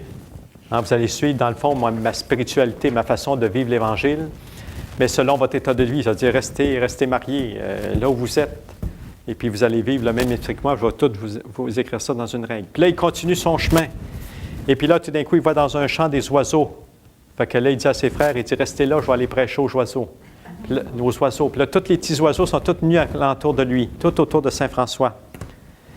Et puis là, eux autres aussi, ils sont tous restés immobiles. Puis même quand saint François, il touchait de sa tunique, les petits oiseaux restaient bien tranquilles à côté de lui. Puis il ne bougeait pas.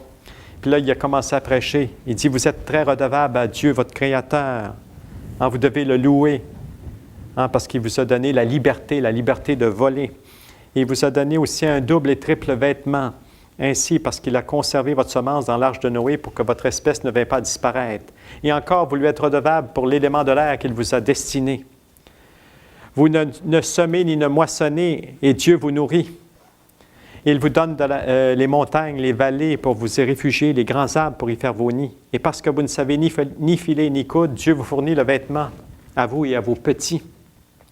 Il vous aime beaucoup, puisqu'il vous accorde tant de bienfaits. Aussi, gardez-vous, mes frères, du péché d'ingratitude. Gardez-vous du péché d'ingratitude. Mais appliquez-vous toujours à louer Dieu, les petits oiseaux. Et puis là, tout d'un coup, là, il leur disait ces paroles, puis là, tous les oiseaux commencèrent à ouvrir leur bec, à attendre le coup, en voulant dire, oui, tu as bien raison, en voulant dire, oui, louer Dieu, en voulant dire, il acquiesçait, tout ce que saint François disait, en voulant dire, oui, tu as bien raison.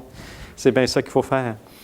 Il dit, ils inclinaient leur tête jusqu'à terre, leur petite tête, et pour montrer que par leur chant, que les paroles de saint François entraient dans pas leur âme, mais en tout cas, ils comprenaient très bien ça, qui étaient des créatures de Dieu, qui devaient le bénir, devaient louer Dieu. Et finalement, la prédication terminée, saint François leur a donné congé, puis là, ils se sont tous partis. Puis là, c'est là qu'ils ont formé une croix dans le ciel. Une belle croix dans le ciel, tous les petits oiseaux. Et pour signifier que c'était aussi la mission de saint François et de ses frères de prêcher la croix. Voyez-vous, on en revient toujours à là.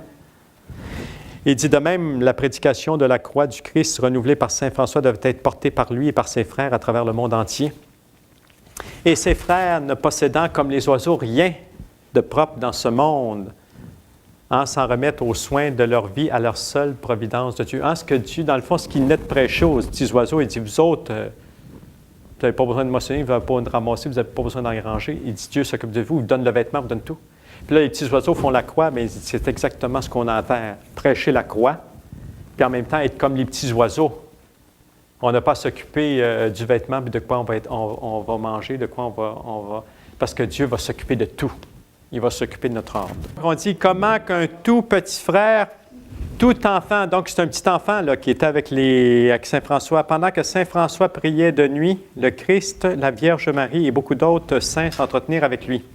C'est qu'il y avait un petit enfant qui était accepté dans l'ordre. François a accepté là, à cause de sa pureté, en tout cas tout ça. Et il était au couvent. Et lui aussi voulait savoir ce que François faisait la nuit. Fait qu'il est allé...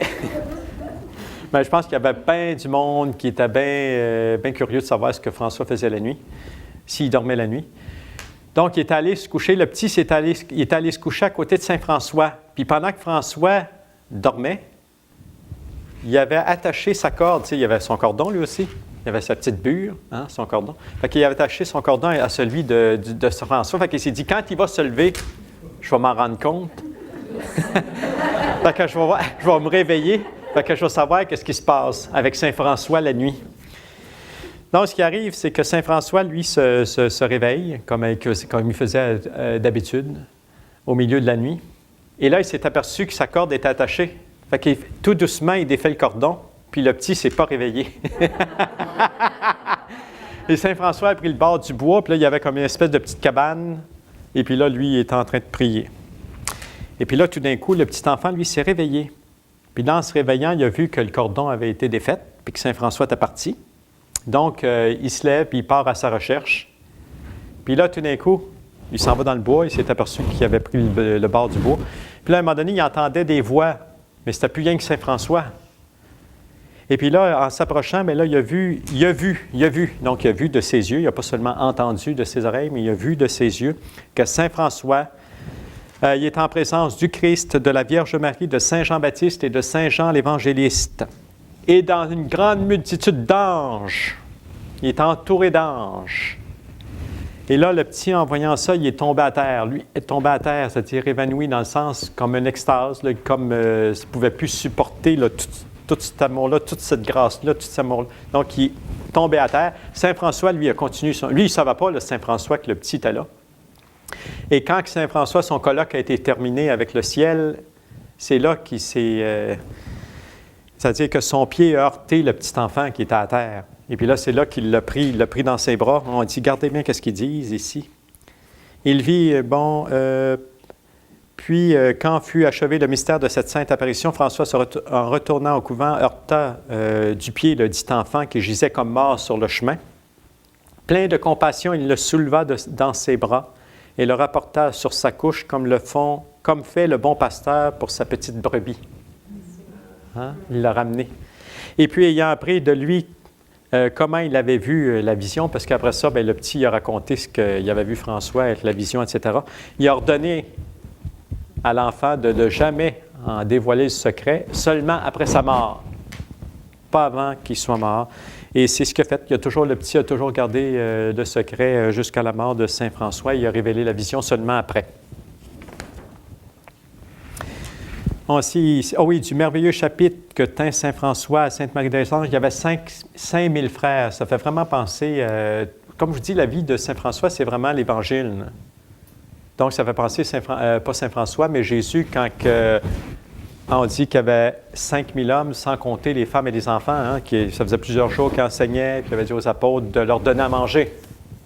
Oui, mais il dit, tu n'y penses pas? Avec 5 pains et 2 poissons, qu'est-ce qu'on va faire? Laissez faire les petits gars. N'ayez pas peur, les petits gars. Jésus est là. Donc, 5000 frères qui sont là, tous en groupe. On dit en groupe 200, d'autres 200. Tout ordonné, tu sais. Parce que quand Dieu est là, Dieu n'a pas fait les choses non plus n'importe comment. Hein? Quand il a commencé à créer, il a fait les choses, il a mis la lumière, etc., etc. Tu sais, il y a un ordre. Et dans l'ordre de Saint François aussi, malgré qu'il y avait 5000, malgré qu'il était à 5000, je ne sais pas s'il y avait un bon système de son pour s'entendre, toute la gang, tout le monde, mais en tout cas, il était tout en petits groupes, ça priait, etc. Donc, tout réuni. Il y avait un cardinal aussi qui était très dévoué à Saint François et puis il était venu voir ça, puis il était émerveillé de voir justement. Il dit qu'ils étaient tous assis, 60, 100, 200, en groupe de 200, 300, plongés dans la prière, dans les larmes, dans les exercices de charité, puis dans un silence aussi. Puis vraiment, il dit, c'est ici le camp de l'armée des chevaliers de Dieu. Il dit, comme lit, tout ce qu'il y avait, c'était la terre. Puis comme oreiller, il y avait des pierres. C'est ça qu'il y avait. Donc, il venait surtout pour voir le chef, hein, c'est-à-dire ce cardinal-là était venu surtout pour voir, dans le fond, Saint François, hein, qui avait donné une si belle... qui avait pu recueillir autant d'âmes, hein, dans le fond, pour le salut des âmes. Et là, Saint François avait fait un sermon, il avait adressé la parole à ses 5000 frères. Ça, je vous dis, je ne sais pas s'il y avait un bon système de son, une bonne voix, mais en tout cas, il s'était fait entendre de tous. Il dit, « Mes fils, nous avons promis de grandes choses, mais bien plus grandes sont celles que Dieu nous a promises. Tenons celles que nous avons promises et attendons avec certitude celles qui nous ont été promises. Bref est le plaisir du monde, mais la peine qui le suit est éternelle. » En voulant dire, si tu te donnes au plaisir du monde, c'est pas là la vie éternelle. Hein? Les plaisirs du monde, ce qui suit les plaisirs du monde, dans le fond, c'est la peine éternelle. C'est ça qu'il dit, là. Ceux qui suivent les plaisirs du monde, c'est pas là qu'ils vont avoir la vie éternelle. Mais par contre, il dit, petite est la peine de cette vie, mais la gloire de l'autre vie est infinie. Et prêchant très ouvertement ces paroles, il réconfortait les frères, les exhortait à l'obéissance, donc, etc., etc., à conserver une pureté, une chasteté angélique, demeurer en paix avec Dieu, avec les hommes, avec leur conscience, etc. Par le mérite de la sainte obéissance, je vous commande que nul de vous n'ait ni soin, ni souci du manger et du boire. Hein? C'est là qu'il a dit, dans le fond, nous autres, on ne s'occupera pas de ce qu'on va manger, de quoi on va être vêtu. Non, il dit, Dieu va s'en occuper. Hein? La providence va s'en occuper. Il dit, laissez faire Dieu. Vous autres, il dit, attachez-vous seulement à prier, à louer Dieu, et que tout le soin de votre corps, vous le lui laissiez parce qu'il s'occupe spécialement de vous. Et on peut se demander qu'est-ce qu'il va faire d'eux, justement, eux autres réunis comme ça, 5000 pendant plusieurs jours. Et Saint Dominique qui était là, Saint Dominique, il était là, présent. Et puis là, lui, quand Saint François a parlé de ça, occupez-vous pas de manger, de tout ça, il dit, ouais, mais en voulant dire, c'est beau, mais en voulant dire, Dieu s'occupe de nous autres, mais il faut s'occuper un peu de nous aussi. Donc lui, sans être d'accord, en tout cas, il était un peu perplexe face à ça. Et puis là, c'est comme si le Seigneur a voulu y montrer là, à Saint Dominique que justement, les paroles de Saint François étaient pour se réaliser. Là, il est venu de tous les villages. C'est comme si les villages alentours, il avait tout inspiré. Le monde arrivait avec des charrettes de nourriture. Du pain, de la viande, en tout cas, tout ce qui est bon à manger, du vin. Des charrettes pleines de pain, de vin, de fèves, de fromage, de bonnes choses à manger. Tout ce qui était nécessaire aux pauvres, du Christ. Il avait inspiré ça. Même les chevaliers puis des barons, des gentilshommes étaient venus pour voir et se mettaient au service des frères. Et c'est là que Saint Dominique il avait reconnu que les paroles de Saint François n'étaient pas que là, il venait de se réaliser. Et là, c'est là que Saint Dominique avait pris la résolution que lui-même, dans son ordre, en voulant dire, on imiterait Saint François de ce côté-là. Hein? Et il dit, « Je maudis de la part de Dieu tous les frères de mon ordre qui auront dans cet ordre la présomption de posséder quelque chose en propre. » Ça, c'est Saint Dominique qui disait ça après avoir vu ce que c'est qui s'était passé. 5000 hommes que Dieu avait. C'est la multiplication des pains, là. C'est ça qui s'était réalisé, là. On dit, à ce même chapitre, on dit à Saint François que des frères portaient des cilices, tu sais, le fameux cilice, là, pour s'éprouver un peu, sur leur chair et des cercles de fer, et que beaucoup tombaient malades, et même quelques-uns même en mouraient, et que beaucoup étaient même empêchés de prier. Et c'est là que Saint François y avait commandé, au nom de la sainte obéissance, que quiconque qui portait un cilice ou un cercle de fer les retira et les posa devant lui. On dit qu'il y avait 500 cilices de fer, puis sans compter les cercles de fer, là, ça, il dit qu'ils en ont fait un grand tas, une grande montagne, tellement qu'il y en avait. Puis ils ont tout laissé ça là. Et Saint François a encouragé tous ses frères dans le bien, les enseigner, réconforter, etc. Ils sont tous repartis consolés dans la joie spirituelle. Donc, c'était un colloque réussi. 5000 frères. Ah oui, celle-là est bonne. Comment de la vigne du prêtre de Rieti, chez qui priait Saint François, le raisin fut arraché et cueilli par la foule nombreuse qui venait le voir. C'est-à-dire, ce que c'est qui est arrivé, c'est que Saint François, on sait que, tu sais, il a souffert des yeux. Et c'était le cardinal Hugolin qui l'avait invité dans sa région, justement, à Rieti, parce qu'il disait qu'il y avait des bons médecins qui pourraient peut-être faire quelque chose pour lui. Et là, lui, Saint François, avant de se rendre chez le cardinal, il est allé d'abord à Saint-Damien et visiter Sainte-Claire. Et puis là, en étant chez Sainte-Claire, ses yeux se sont aggravés encore davantage, donc il n'a pas pu prendre la route, en tout cas pas pour le moment, donc il a dû rester un moment chez Sainte-Claire, se reposer. Mais on va voir que son repos était de courte durée parce qu'on dit « Mais Saint François, tant à cause de la douleur de son mal que de la multitude des souris qui le tourmentaient extrêmement, ne pouvait reposer un instant, ni de jour, ni de nuit. » Donc, il était assailli par les rongeurs, par les souris, puis en plus de son mal des yeux, là. Donc, il ne peut pas vraiment se reposer. On dit qu'il était accablé. Mais il dit, souffrant plusieurs jours comme ça, là, il était toujours chez Sainte-Claire, de cette peine et tribulation, il dit qu'il commençait à penser, à reconnaître que c'était là un fléau de Dieu pour ses péchés.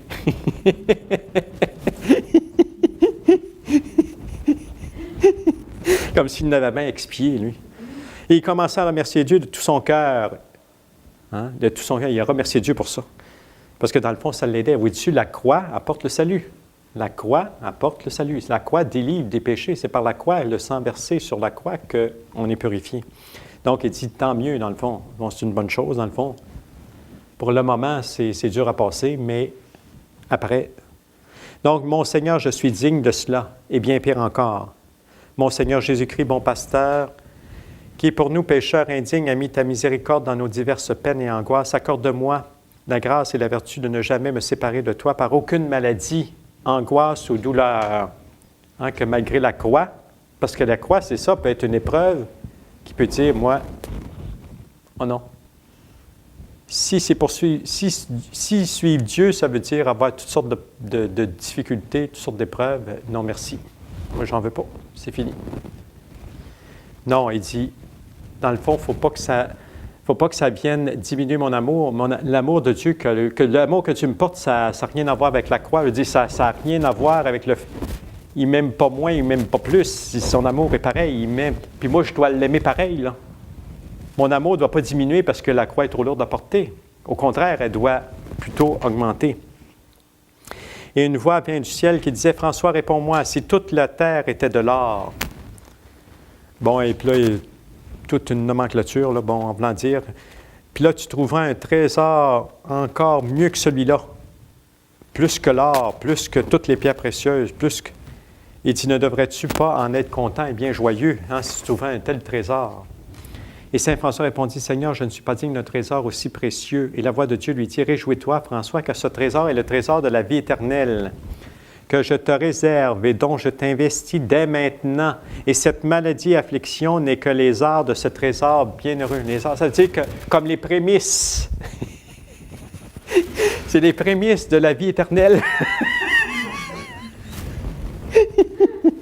En voulant dire, réjouis-toi parce que le trésor là, que tu veux posséder, là, il dit, c'est ça qui va t'amener là.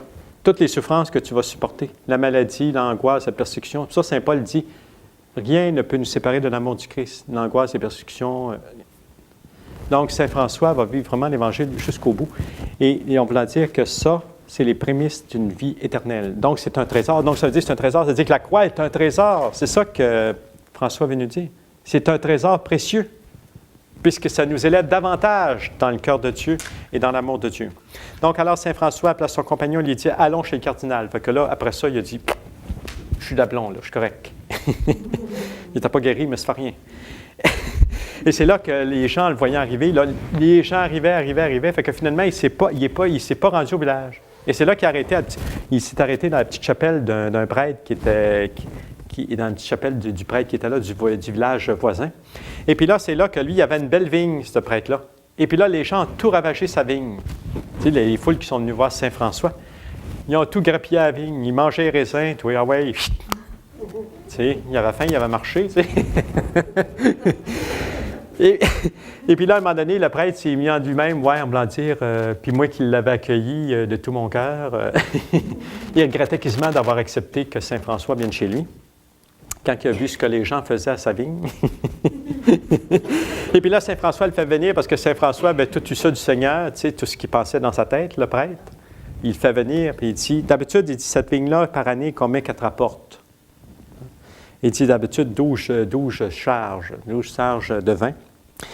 Il dit, supporte ça là, pour le moment, là, pour encore quelques jours. Là. Hein? Il dit, supporte-moi encore quelques jours, puis tout ce foule-là avec moi. Là. Et puis, tu vas voir que non seulement le raisin, mais il dit, tu vas en recevoir le double cette année, là. Malgré tout ce qu'ils vont arracher, là, puis qu'il ne restera plus grand-chose, là, tu vas en avoir le double. Fait que là, lui, il a cru à la parole de Saint François, puis il a laissé faire.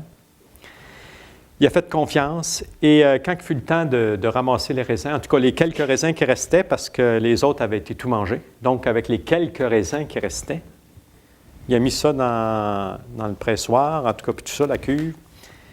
Et la promesse de Saint François s'est réalisée, parce que cette année-là, il a recueilli 20 charges. 20 charges au lieu de 12. 20 charges d'un excellent vin, malgré les quelques raisins qui restaient. Et là, on dit, ce miracle nous fait clairement comprendre que de même que par les mérites de Saint François, la vigne dépouillée de raisins avait abondé de vin. Voyez-vous, malgré qu'il y avait peu de fruits, ça a donné beaucoup, ça leur apportait beaucoup.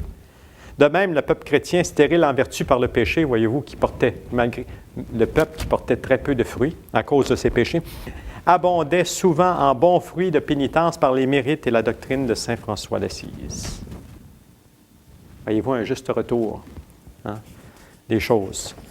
Fait que même s'il y a peu de choses, Jésus peut en tirer beaucoup. C'est ça, pour ne jamais oublier, Dieu, il multiplie. Hein? Dieu multiplie vos efforts, multiplie vos prières, multiplie tout. Donc, dites jamais, j'en fais pas assez. Ça, c'est correct pour le dire, j'en fais pas assez. Mais dites jamais, c'est inutile. Parce que même la moindre petite prière, la moindre petite action, la moindre petite offrande, Dieu peut tout multiplier. Donc, de rien peut jaillir en la grâce en abondance, parce que le cœur de Dieu est généreux.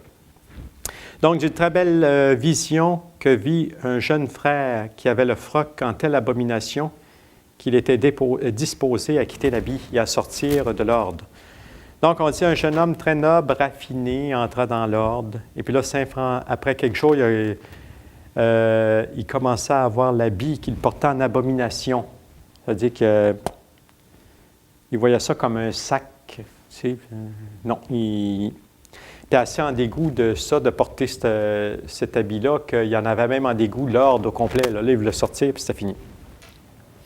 Mais on y avait enseigné que quand il passait devant la chapelle, de faire génuflexion, de baisser son capuchon, puis de mettre les bras en croix, puis de faire son salut. Et puis là, comme cette nuit-là, il avait décidé que là, fini. Mais comme il devait passer devant la chapelle, bien, comme on y avait enseigné ça, il a fait ça encore, tu sais, il s'est agenouillé, il a mis les bras en croix. Et là, il y a eu comme une extase, comme une vision. Et là, il a vu des saints qui étaient vêtus de très beaux et précieux vêtements. Ils étaient de toute beauté. Les visages étaient resplendissants comme le soleil. Ils avançaient avec des chants, des musiques angéliques. Puis il y en avait deux, il dit qu'il y en avait deux plus noblement vêtus et pareils que tous les autres. Ils étaient environnés d'une telle clarté qu'ils donnaient à qui les regardait un vif étonnement. Donc, ils étaient tout remplis de gloire et tout ça. Et ce jeune homme, voyant cette vision, s'émerveillait, ne savait pas ce que cette procession voulait dire. Puis il n'osait pas le demander, tu sais dans sa vision, il n'osait pas demander, dans le fond, c'est qui ces gens-là, qu'est-ce que c'est au juste.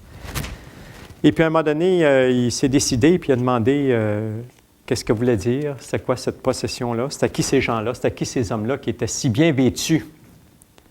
Puis là, il y a quelqu'un qui a répondu, il dit « Sache, mon fils, que nous sommes tous des frères mineurs, qui venons de présent à présent dans la gloire du paradis. » Et puis là, il demande qui sont ceux qui resplendissent plus que tous les autres. Ce sont Saint François et Saint Antoine, tu sais, les deux qui disaient qu'ils étaient Saint François et Saint Antoine. Et ce dernier-là que tu vois si honoré est un saint frère qui mourut récemment, parce qu'il a combattu vaillamment contre les tentations. Il a persévéré jusqu'à la fin. Et ces vêtements de drap si beaux que nous portons nous sont donnés par Dieu en échange des rudes tuniques que nous avons portées patiemment dans l'ordre. C'est pourquoi, mon fils, qu'il ne te soit plus pénible de porter le froc, si fructueux de l'ordre, car si avec le sac de Saint François pour l'amour du Christ tu méprises le monde et mortifies la chair, et combat vaillamment contre le démon. Tu auras avec nous et comme nous, pareils vêtements et clarté de gloire. Hein, tu vas resplendir de la lumière de Dieu. Donc, il chassa toutes les tentations. Il chassa de lui toutes ses tentations et confessa sa faute devant le gardien et ses frères. Et depuis lors, il désira l'âpre rudesse de la pénitence et des vêtements. Et il finit dans l'ordre en grande sainteté. Fait que, je ne sais pas, je pense qu'il a trouvé une grande motivation à porter après ça la bure de Saint François, après une telle vision. Du saint miracle que fit Saint François quand il convertit, c'est-à-dire le très féroce loup de Gubbio. C'est le loup de Gubbio. Donc, dans cette fameuse ville-là, il y avait le loup féroce, donc qui mangeait non seulement la nourriture des villageois, mais également les hommes aussi. Donc, il s'attaquait aux hommes. Donc, on n'osait plus sortir en dehors de la ville. Et puis, quand on le faisait, on avait avec des armes, donc on voulait le tuer. Même les chiens aussi aboyaient après le loup, mais le loup était vraiment féroce. Et Saint François était venu, et puis là, il avait avec ses frères, il a décidé d'aller affronter le loup, fait que d'aller directement. Donc, il a sorti des murs, puis il est allé le rencontrer. Mais avant ça, il a prié Dieu, par exemple. Non, il a confié ça à Dieu. Et là, il s'est rendu jusqu'où le loup était. Et le loup arriva, la gueule ouverte. C'est comme pour le mordre. À la rencontre de Saint François. Et s'approchant de lui, Saint François fit sur lui le signe de la croix. Il l'appela à lui. « Viens ici, frère loup, je te commande de la part du Christ de ne faire de mal ni à moi ni à personne. » Et au commandement, il vint paisible comme un agneau se jeter aux pieds de Saint François, comme un petit agneau. Hein, le loup, son cœur qui commençait à se transformer. Fait que là, Saint François va faire tout un sermon. Il dit, « Frère loup, tu fais beaucoup de dommages ici. Tu as commis des meurtres. Hein, tu as tué des enfants, des bons des gens, etc. Même tu as tué, tu as dévoré des bêtes, etc. Mais je veux, frère loup, faire la paix entre toi et les villageois. Et puis il dit, je ne veux plus que tu les offenses. Et que ni les hommes et ni les chiens ne te poursuivent plus. Donc, il voulait vraiment la paix. Et une fois qu'il a dit ces paroles, le loup a fait, par des mouvements de sa tête, puis tout ça, il a fait comme signe à Saint François qu'il était d'accord, qu'il avait comme compris les paroles, et puis qu'il voulait observer. Fait que là, frère François, il dit, on va faire un pacte de la paix. Et puis là, pour que, en voulant dire que ça aille de bon sens, Saint François, il a donné la main, et le loup a pris sa patte, puis il l'a mis dans la main de Saint François pour signifier que là, il faisait le pacte de la paix avec les villageois. Fait que là, il dit, viens-t'en. Viens-t'en. Fait que là, il fallait qu'il rentre au village avec le loup pour montrer aux gens. Et puis là, il dit, frère loup, je te commande au nom de Jésus-Christ de me suivre maintenant sans rien craindre. Nous allons conclure cette paix au nom de Dieu. Et le loup a suivi Saint François. Et là, Saint François, il s'est mis à prêcher aux villageois aussi. Hein, il dit en leur disant, entre autres choses, comment pour leur péché, Dieu permettait de tels fléaux. À cause des péchés, des fois, Dieu peut permettre certaines choses. Hein. Dieu seul peut permettre qu'il y ait un mal, mais en vue d'un plus grand bien. Mais vous autres, il n'est pas permis de faire le mal pour en tirer du bien. Ça, c'est immoral. Mais Dieu, lui, d'un mal, c'est-à-dire qu'il peut permettre qu'il y ait un mal qui se fasse, mais pour un plus grand bien.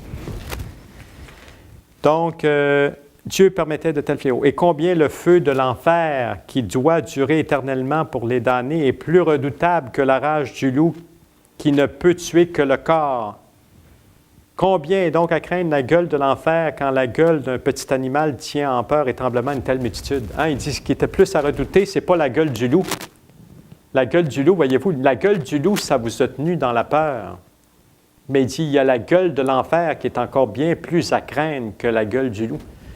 Si la gueule du loup vous a fait si peur, en voulant dire, vous devrez avoir vraiment peur de l'enfer.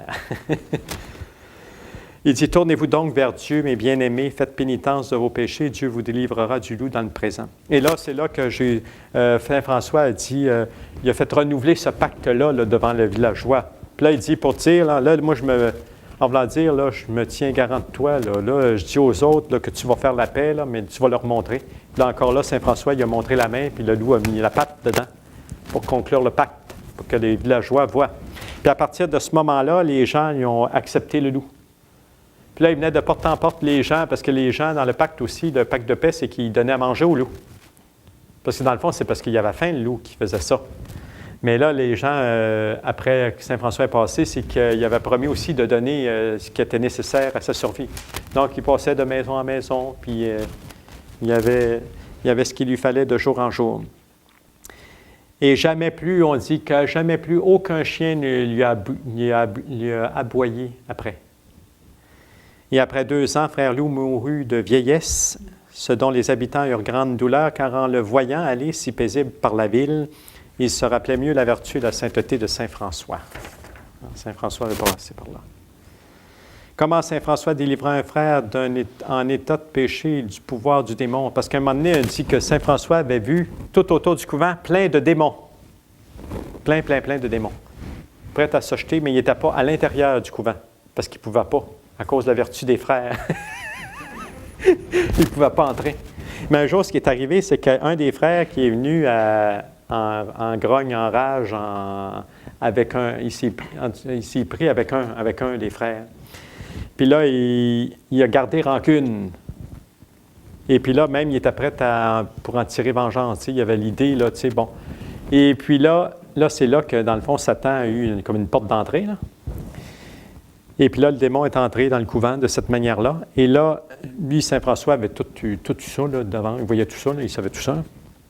Donc, il a fait appeler le frère, puis il a ordonné d'avouer ce qu'il y avait dans le cœur, la haine qu'il y avait là, pour le frère en question. Et puis là, lui, il a tout dit ça. Il a avoué ce qu'il y avait dans son cœur. Il a reconnu sa faute et il a demandé humblement miséricorde. Et dès qu'il fut absous de son péché et qu'il eut reçu sa pénitence, le démon s'enfuit aussitôt devant Saint François. Et le frère, ainsi délivré des mains de la bête cruelle, remercia Dieu, retourna corrigé et bien instruit au troupeau du Saint-Pasteur et vécut ensuite en grande sainteté. Donc, puis c'est pas Saint François qui l'a absous, là. Saint François n'a jamais été prêtre. Il n'a jamais voulu avoir le sacerdoce. Saint François a été diacre. Ça veut dire qu'il pouvait prêcher la parole de Dieu, mais il n'a jamais voulu être prêtre. À cause de son humilité encore. Donc, oui. Donc, comment Saint François guérit miraculeusement un lépreux d'âme et de corps? Parce que ce qui est arrivé, c'est que ses frères, on sait que ses frères, c'est un ordre qui s'occupait des lépreux. D'abord, chez Saint François, sa conversion va débuter un peu par ça, l'affaire du baiser du lépreux. Ça le répugnait bien gros. Puis quand il avait embrassé le lépreux, il s'est aperçu que c'était Jésus. C'était Jésus qui était là, quand Saint François a embrassé le lépreux. Parce qu'à travers le pauvre, à travers celui qui souffre, c'est Jésus en croix. Donc, quand tu sers celui qui souffre, c'est Jésus que tu sers. D'ailleurs, Jésus, c'est ce qu'il a dit dans sa parole. « J'avais faim, j'avais soif. » Et il y avait un prêtre, justement, qui nous avait confié une petite anecdote là-dessus. C'est un frère comme ça, dans la communauté, il était cuisinier. Et puis là, en tout cas, il a appris qu'il était atteint d'un cancer, puis que c'était fini. En tout cas, la communauté priait bien gros pour lui, puis là, il trouvait ça bizarre que tout le monde priait bien fort pour lui, parce que d'après eux autres, l'opération avait réussi. Mais l'opération, c'est qu'il avait découvert tout simplement que c'était en cas fini, mais on n'y avait pas dit. Puis là, il s'est aperçu à la longue que c'était ça, qu'il restait peut-être 2-3 semaines à vivre. Et puis là, après ça, bien là, il s'était abandonné complètement dans le Seigneur, puis il avait entièrement accepté ça comme c'était. Et vers la fin là, de sa maladie, son supérieur, le provincial, était venu, ou le supérieur, là, était venu le voir. Et il avait dit, parce que lui, il était cuisinier, il dit, « Toi, tu vas aller directement au ciel, parce que le Seigneur a dit, j'avais faim, et vous m'avez donné à manger. » Et lui de répondre là-dessus, « J'étais malade, et vous m'avez visité. »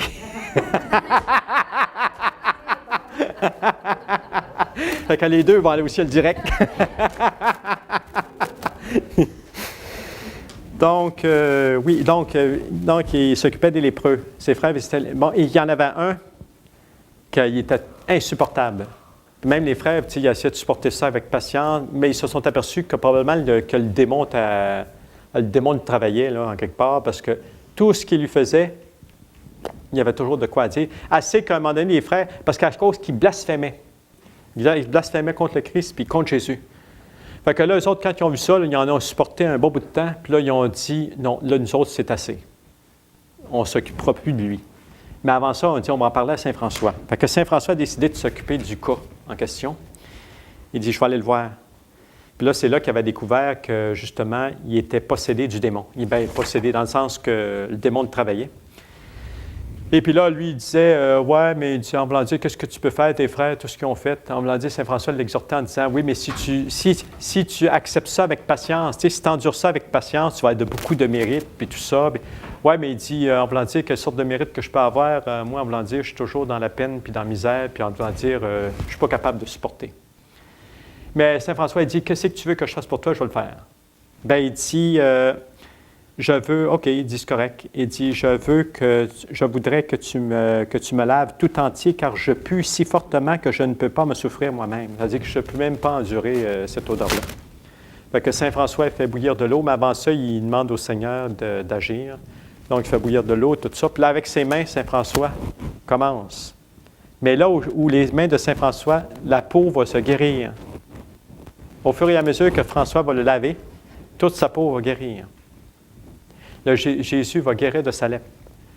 Et puis, tout en guérissant de sa lèpre, bien là, son cœur aussi va commencer à se convertir dans le sens par la contrition. Hein. Là, il va se rendre compte de ce que c'est qu'il a fait. Et puis là, il va demander vraiment pardon pour ses péchés.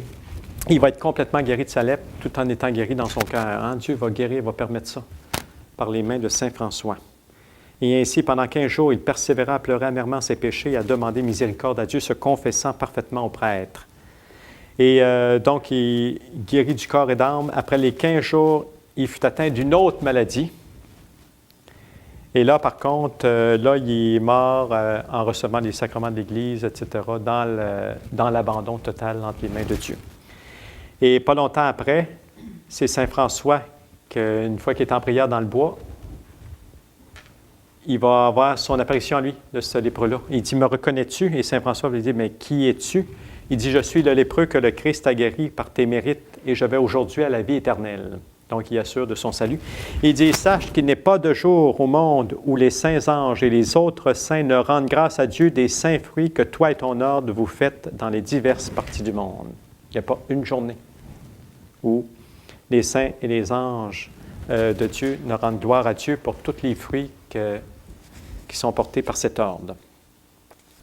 Ah oui, comment Saint François convertit trois brigands, hein, 3 voleurs, 3 bandits.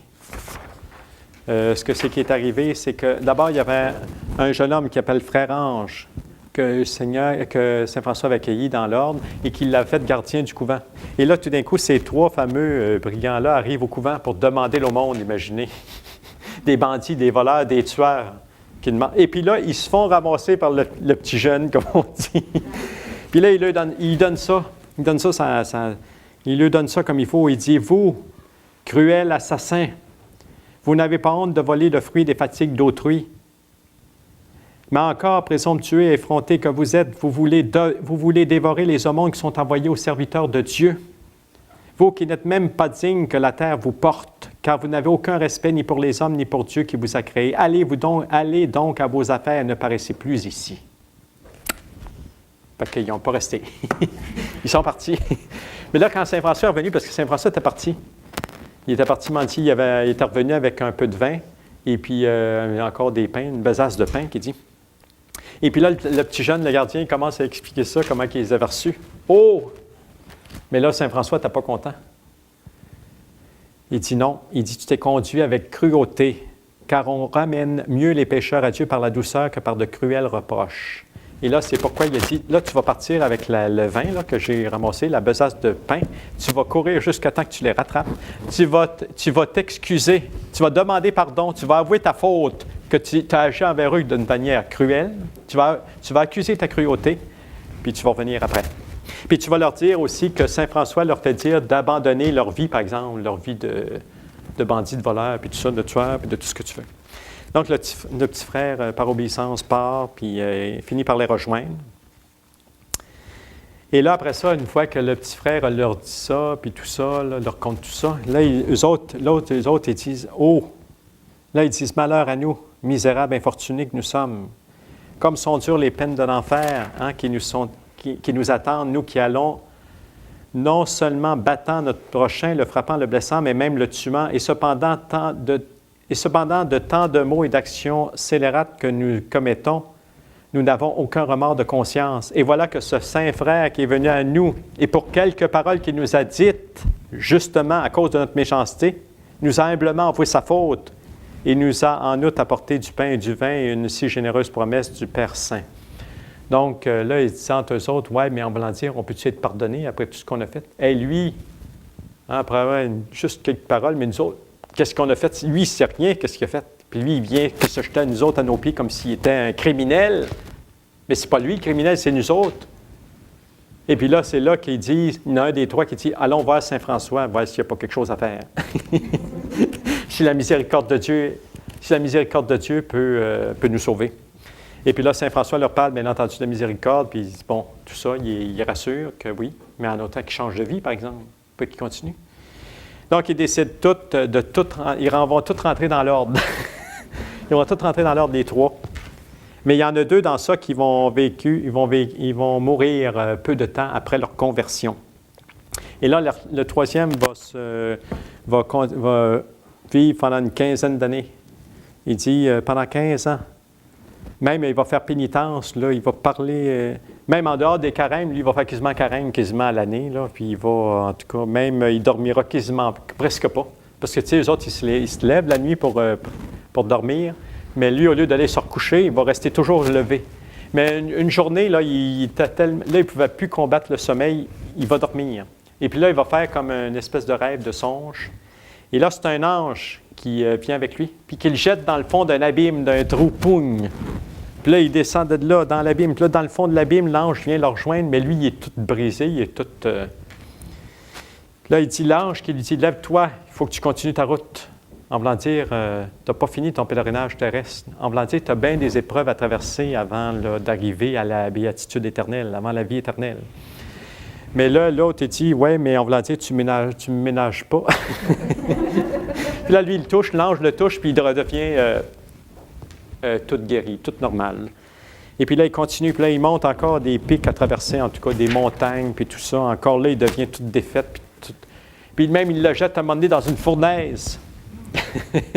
Il sort tout brûlé, il dit, « Je suis tout brûlé. » Puis là, l'ange encore le touche, et puis là, il rend parfaitement. Après ça, il l'amène sur une espèce de pont.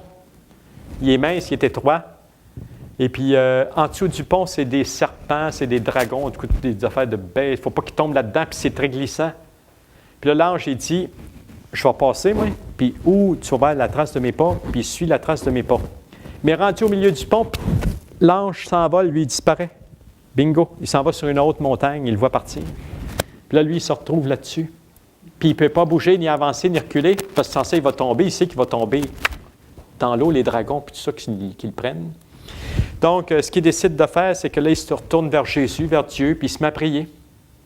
Parce que là, il n'y a pas d'autre choix. C'est rien que Dieu qui peut le sortir de là. Il n'y a aucune solution. Et puis là, il se met à y pousser des ailes dans le dos. Il se met à y pousser des ailes. Mais là, il est tellement pressé, là, tu sais, il veut tellement y aller, là. Il veut tellement y aller qu'il n'attend pas suffisamment que ses ailes soient assez grandes. Puis là, il commence à voler, mais il tombe sur le pont, puis les ailes se cassent, puis les ailes tombent. Fait que là, il se dit, je vais me remettre à prier pour voir si mes ailes vont repousser. Une deuxième fois encore, les ailes commencent à pousser. Fait que, mais là, encore tellement trop pressé, il n'attend pas suffisamment encore. Il fait encore un petit bout, mais il retombe sur le pont, les ailes se cassent. Mais là, il dit, là la troisième fois, là, je vais attendre.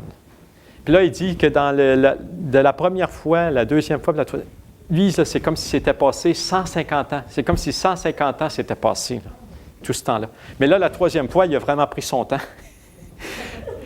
pour que les ailes soient assez grandes. Et puis là, il s'est mis à voler. Et là, il s'est envolé, puis il s'est envolé jusqu'où l'ange était allé. Puis là, il y avait une grande porte, c'était comme un grand palais.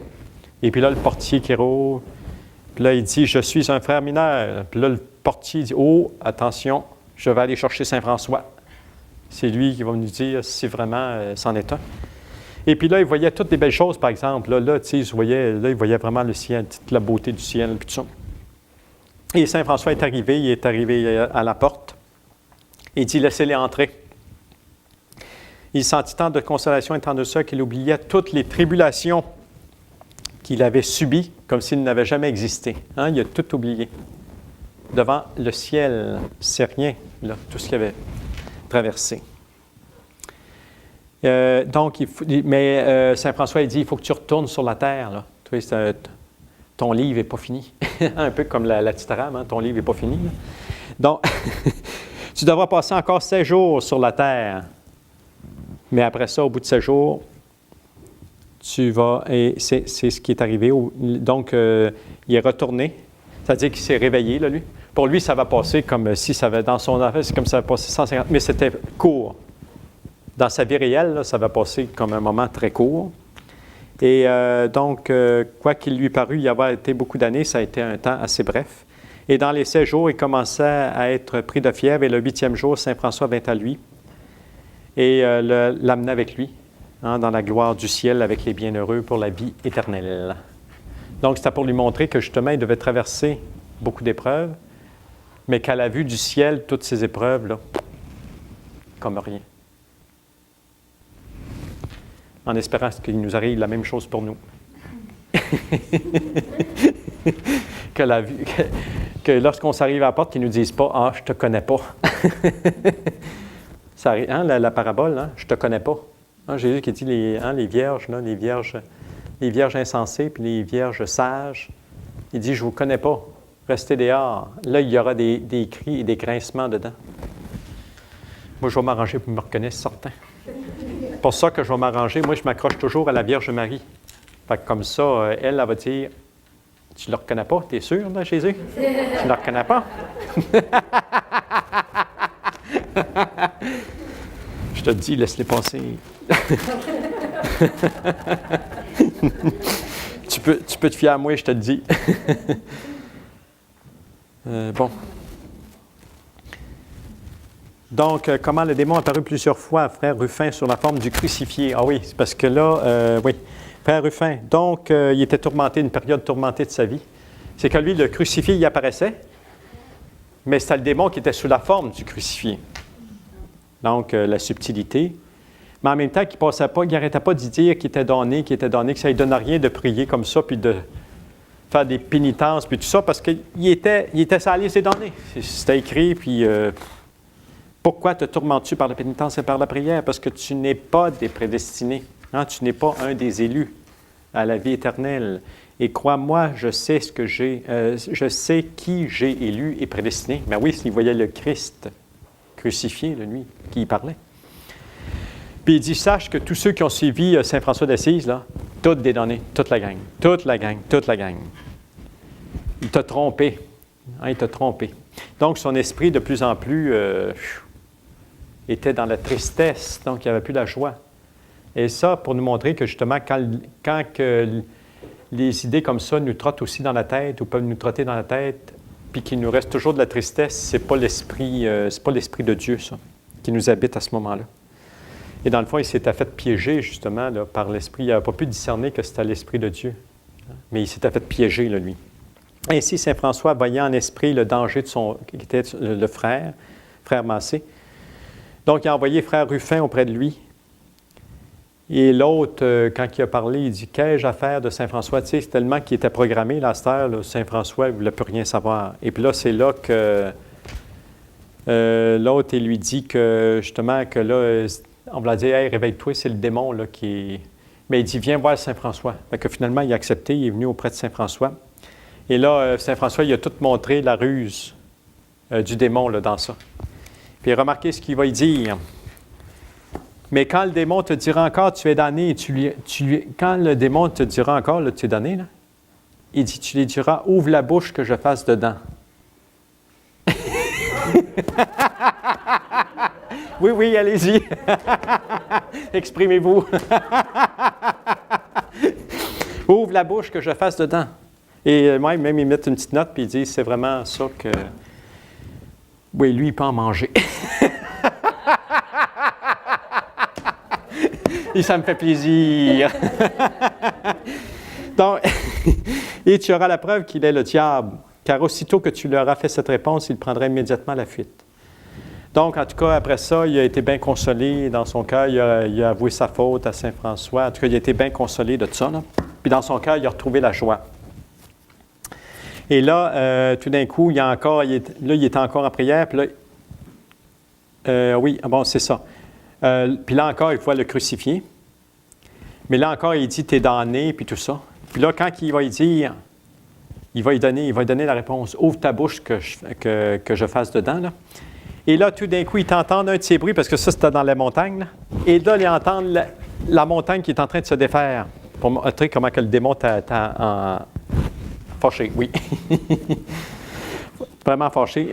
Même Saint-François et les frères sont sortis dehors pour voir l'écroulement de la montagne, une partie de la montagne là, qui s'est écroulée avec des flamèches qui disaient à part de ça. Là. Oui, comment que les pierres se cognaient entre eux autres, montrer la colère du démon. Alors, frère Ruffin reconnut clairement que c'était le démon qui l'avait piégé. Et là, il était en prière un peu plus tard, et là, le Christ est venu le réconforter.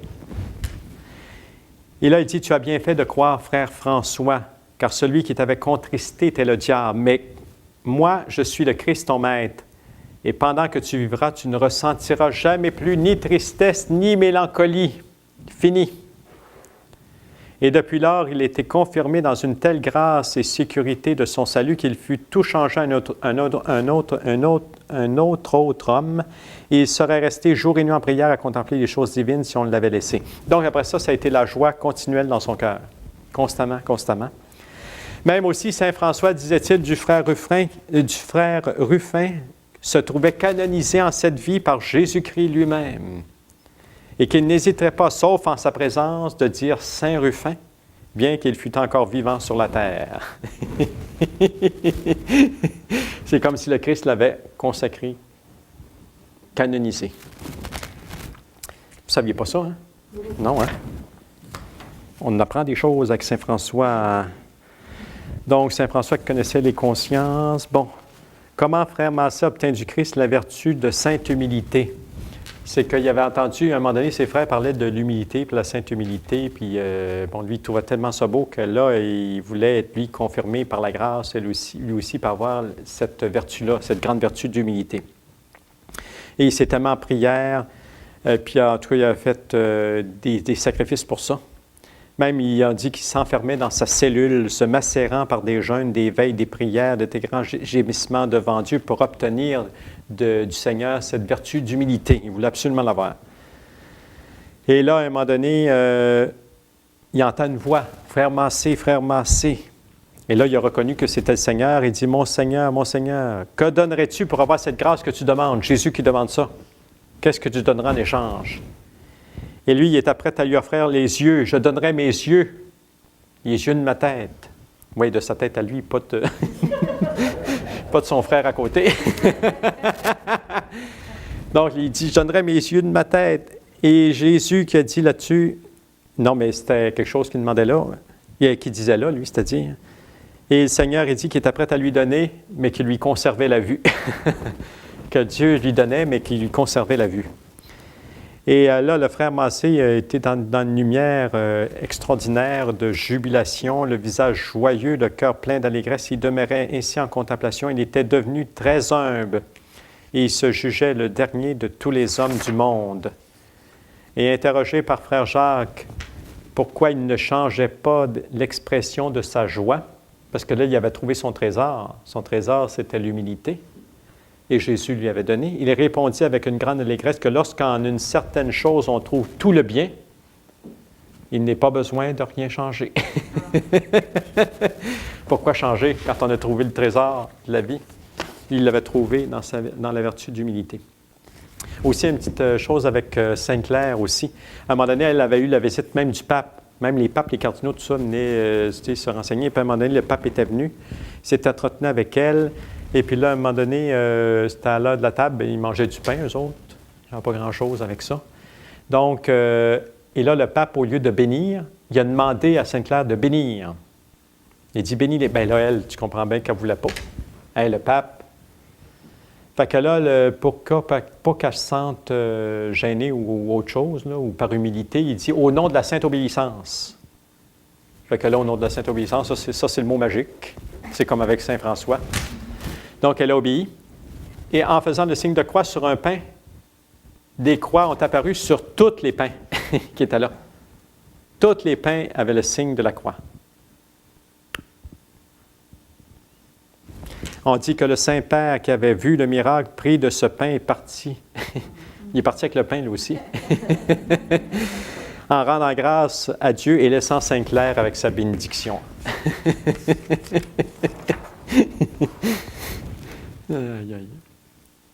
Ah oui, bon.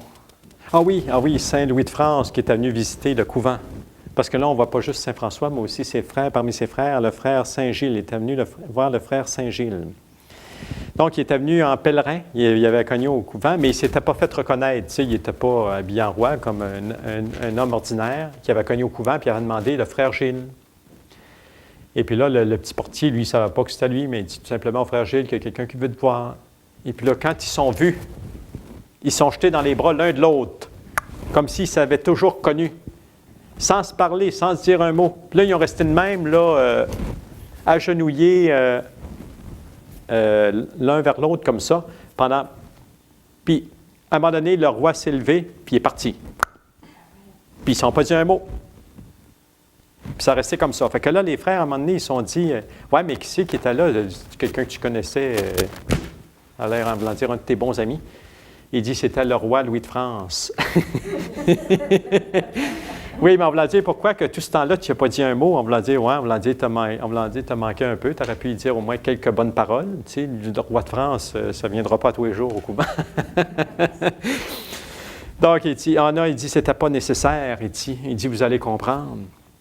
Il dit, mes frères bien-aimés, ne vous étonnez pas, car si nous n'avons pas pu nous dire une parole l'un l'autre, c'est parce qu'aussitôt que nous nous sommes embrassés, la lumière de la science divine nous a révélé et manifesté à moi son cœur, à lui le mien.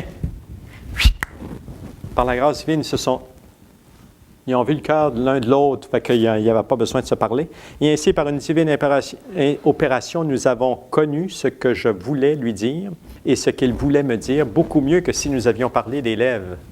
Et avec une plus grande consolation, je comprends. C'est avec la lumière divine, tout ça. Il dit, et si nous avions voulu expliquer de vive voix ce que nous éprouvions dans nos cœurs, c'eût été pour notre affliction plutôt que pour notre consolation, à cause de l'imperfection du langage humain qui ne peut exprimer clairement les mystères secrets de Dieu. Ah, même si on aurait voulu l'exprimer avec des mots, c'est là que ça aurait tout gâché. Mais il dit que justement, en laissant justement l'effusion de l'Esprit agir, c'était beaucoup mieux. Parce qu'à ce moment-là, c'était vraiment Dieu lui-même qui agissait dans le cœur de l'un et de l'autre. Il dit, sachez avec certitude que le roi de France est parti admirablement consolé. Je comprends. Bon, OK. Oui, là, il nous reste vraiment... Je vais essayer d'en trouver un, là. Un petit dernier.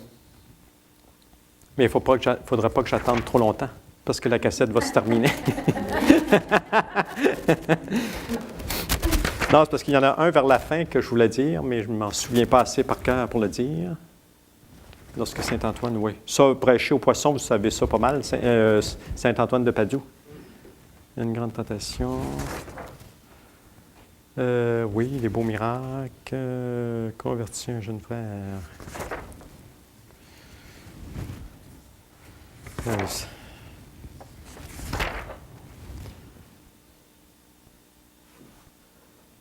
Ah oui, celle-là est bonne aussi.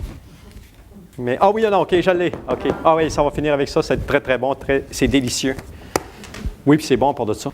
De ce saint frère à qui la mère du Christ apparut quand il était malade, c'est-à-dire un des frères de François. François était mort, là, mais un des frères à qui la Vierge Marie est apparue lorsqu'il était malade et apporta 3 boîtes de médicaments. Si on peut dire, il appelle ça 3 boîtes d'électuaires. C'est une espèce de sirop, dans le fond. C'est épais comme du miel. Ils appellent ça comme une espèce de confiture. Tu sais, c'est comme la substance de la confiture, du miel, tout ça. C'est comme une espèce de sirop que la Vierge lui a apporté. Donc, ce frère-là, ce qui est arrivé, c'est qu'on dit qu'il avait des grandeurs un peu comme Saint François. Tu sais, il parlait aux oiseaux, lui aussi, aux animaux, puis tout ça. Là, puis il venait même sur lui, se percher sur lui, puis tout ça, là, les petits oiseaux, etc.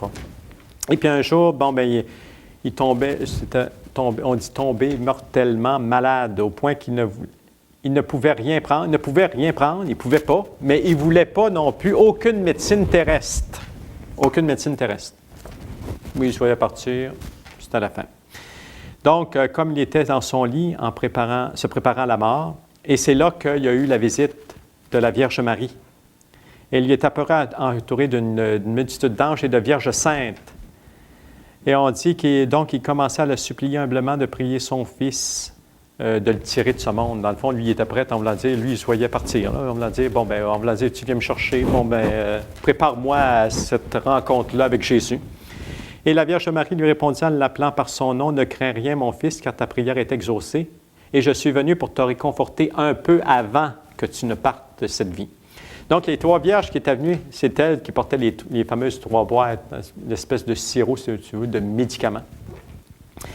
On dit d'une odeur, puis qui n'est pas de la terre. Hein. Donc, alors, la glorieuse Vierge prit une de ces boîtes et l'ouvrit, et toute la maison en fut parfumée. Et avec une cuillère, elle prit ce médicament, cette espèce de sirop, si on peut dire, et en donna au malade. Aussitôt qu'il en eut goûté, il sentit tant de réconfort et tant de douceur qu'il semblait que son âme ne put demeurer dans son corps. Même, il a dit à la Vierge, « C'est assez. » En voulant dire, « J'en peux plus.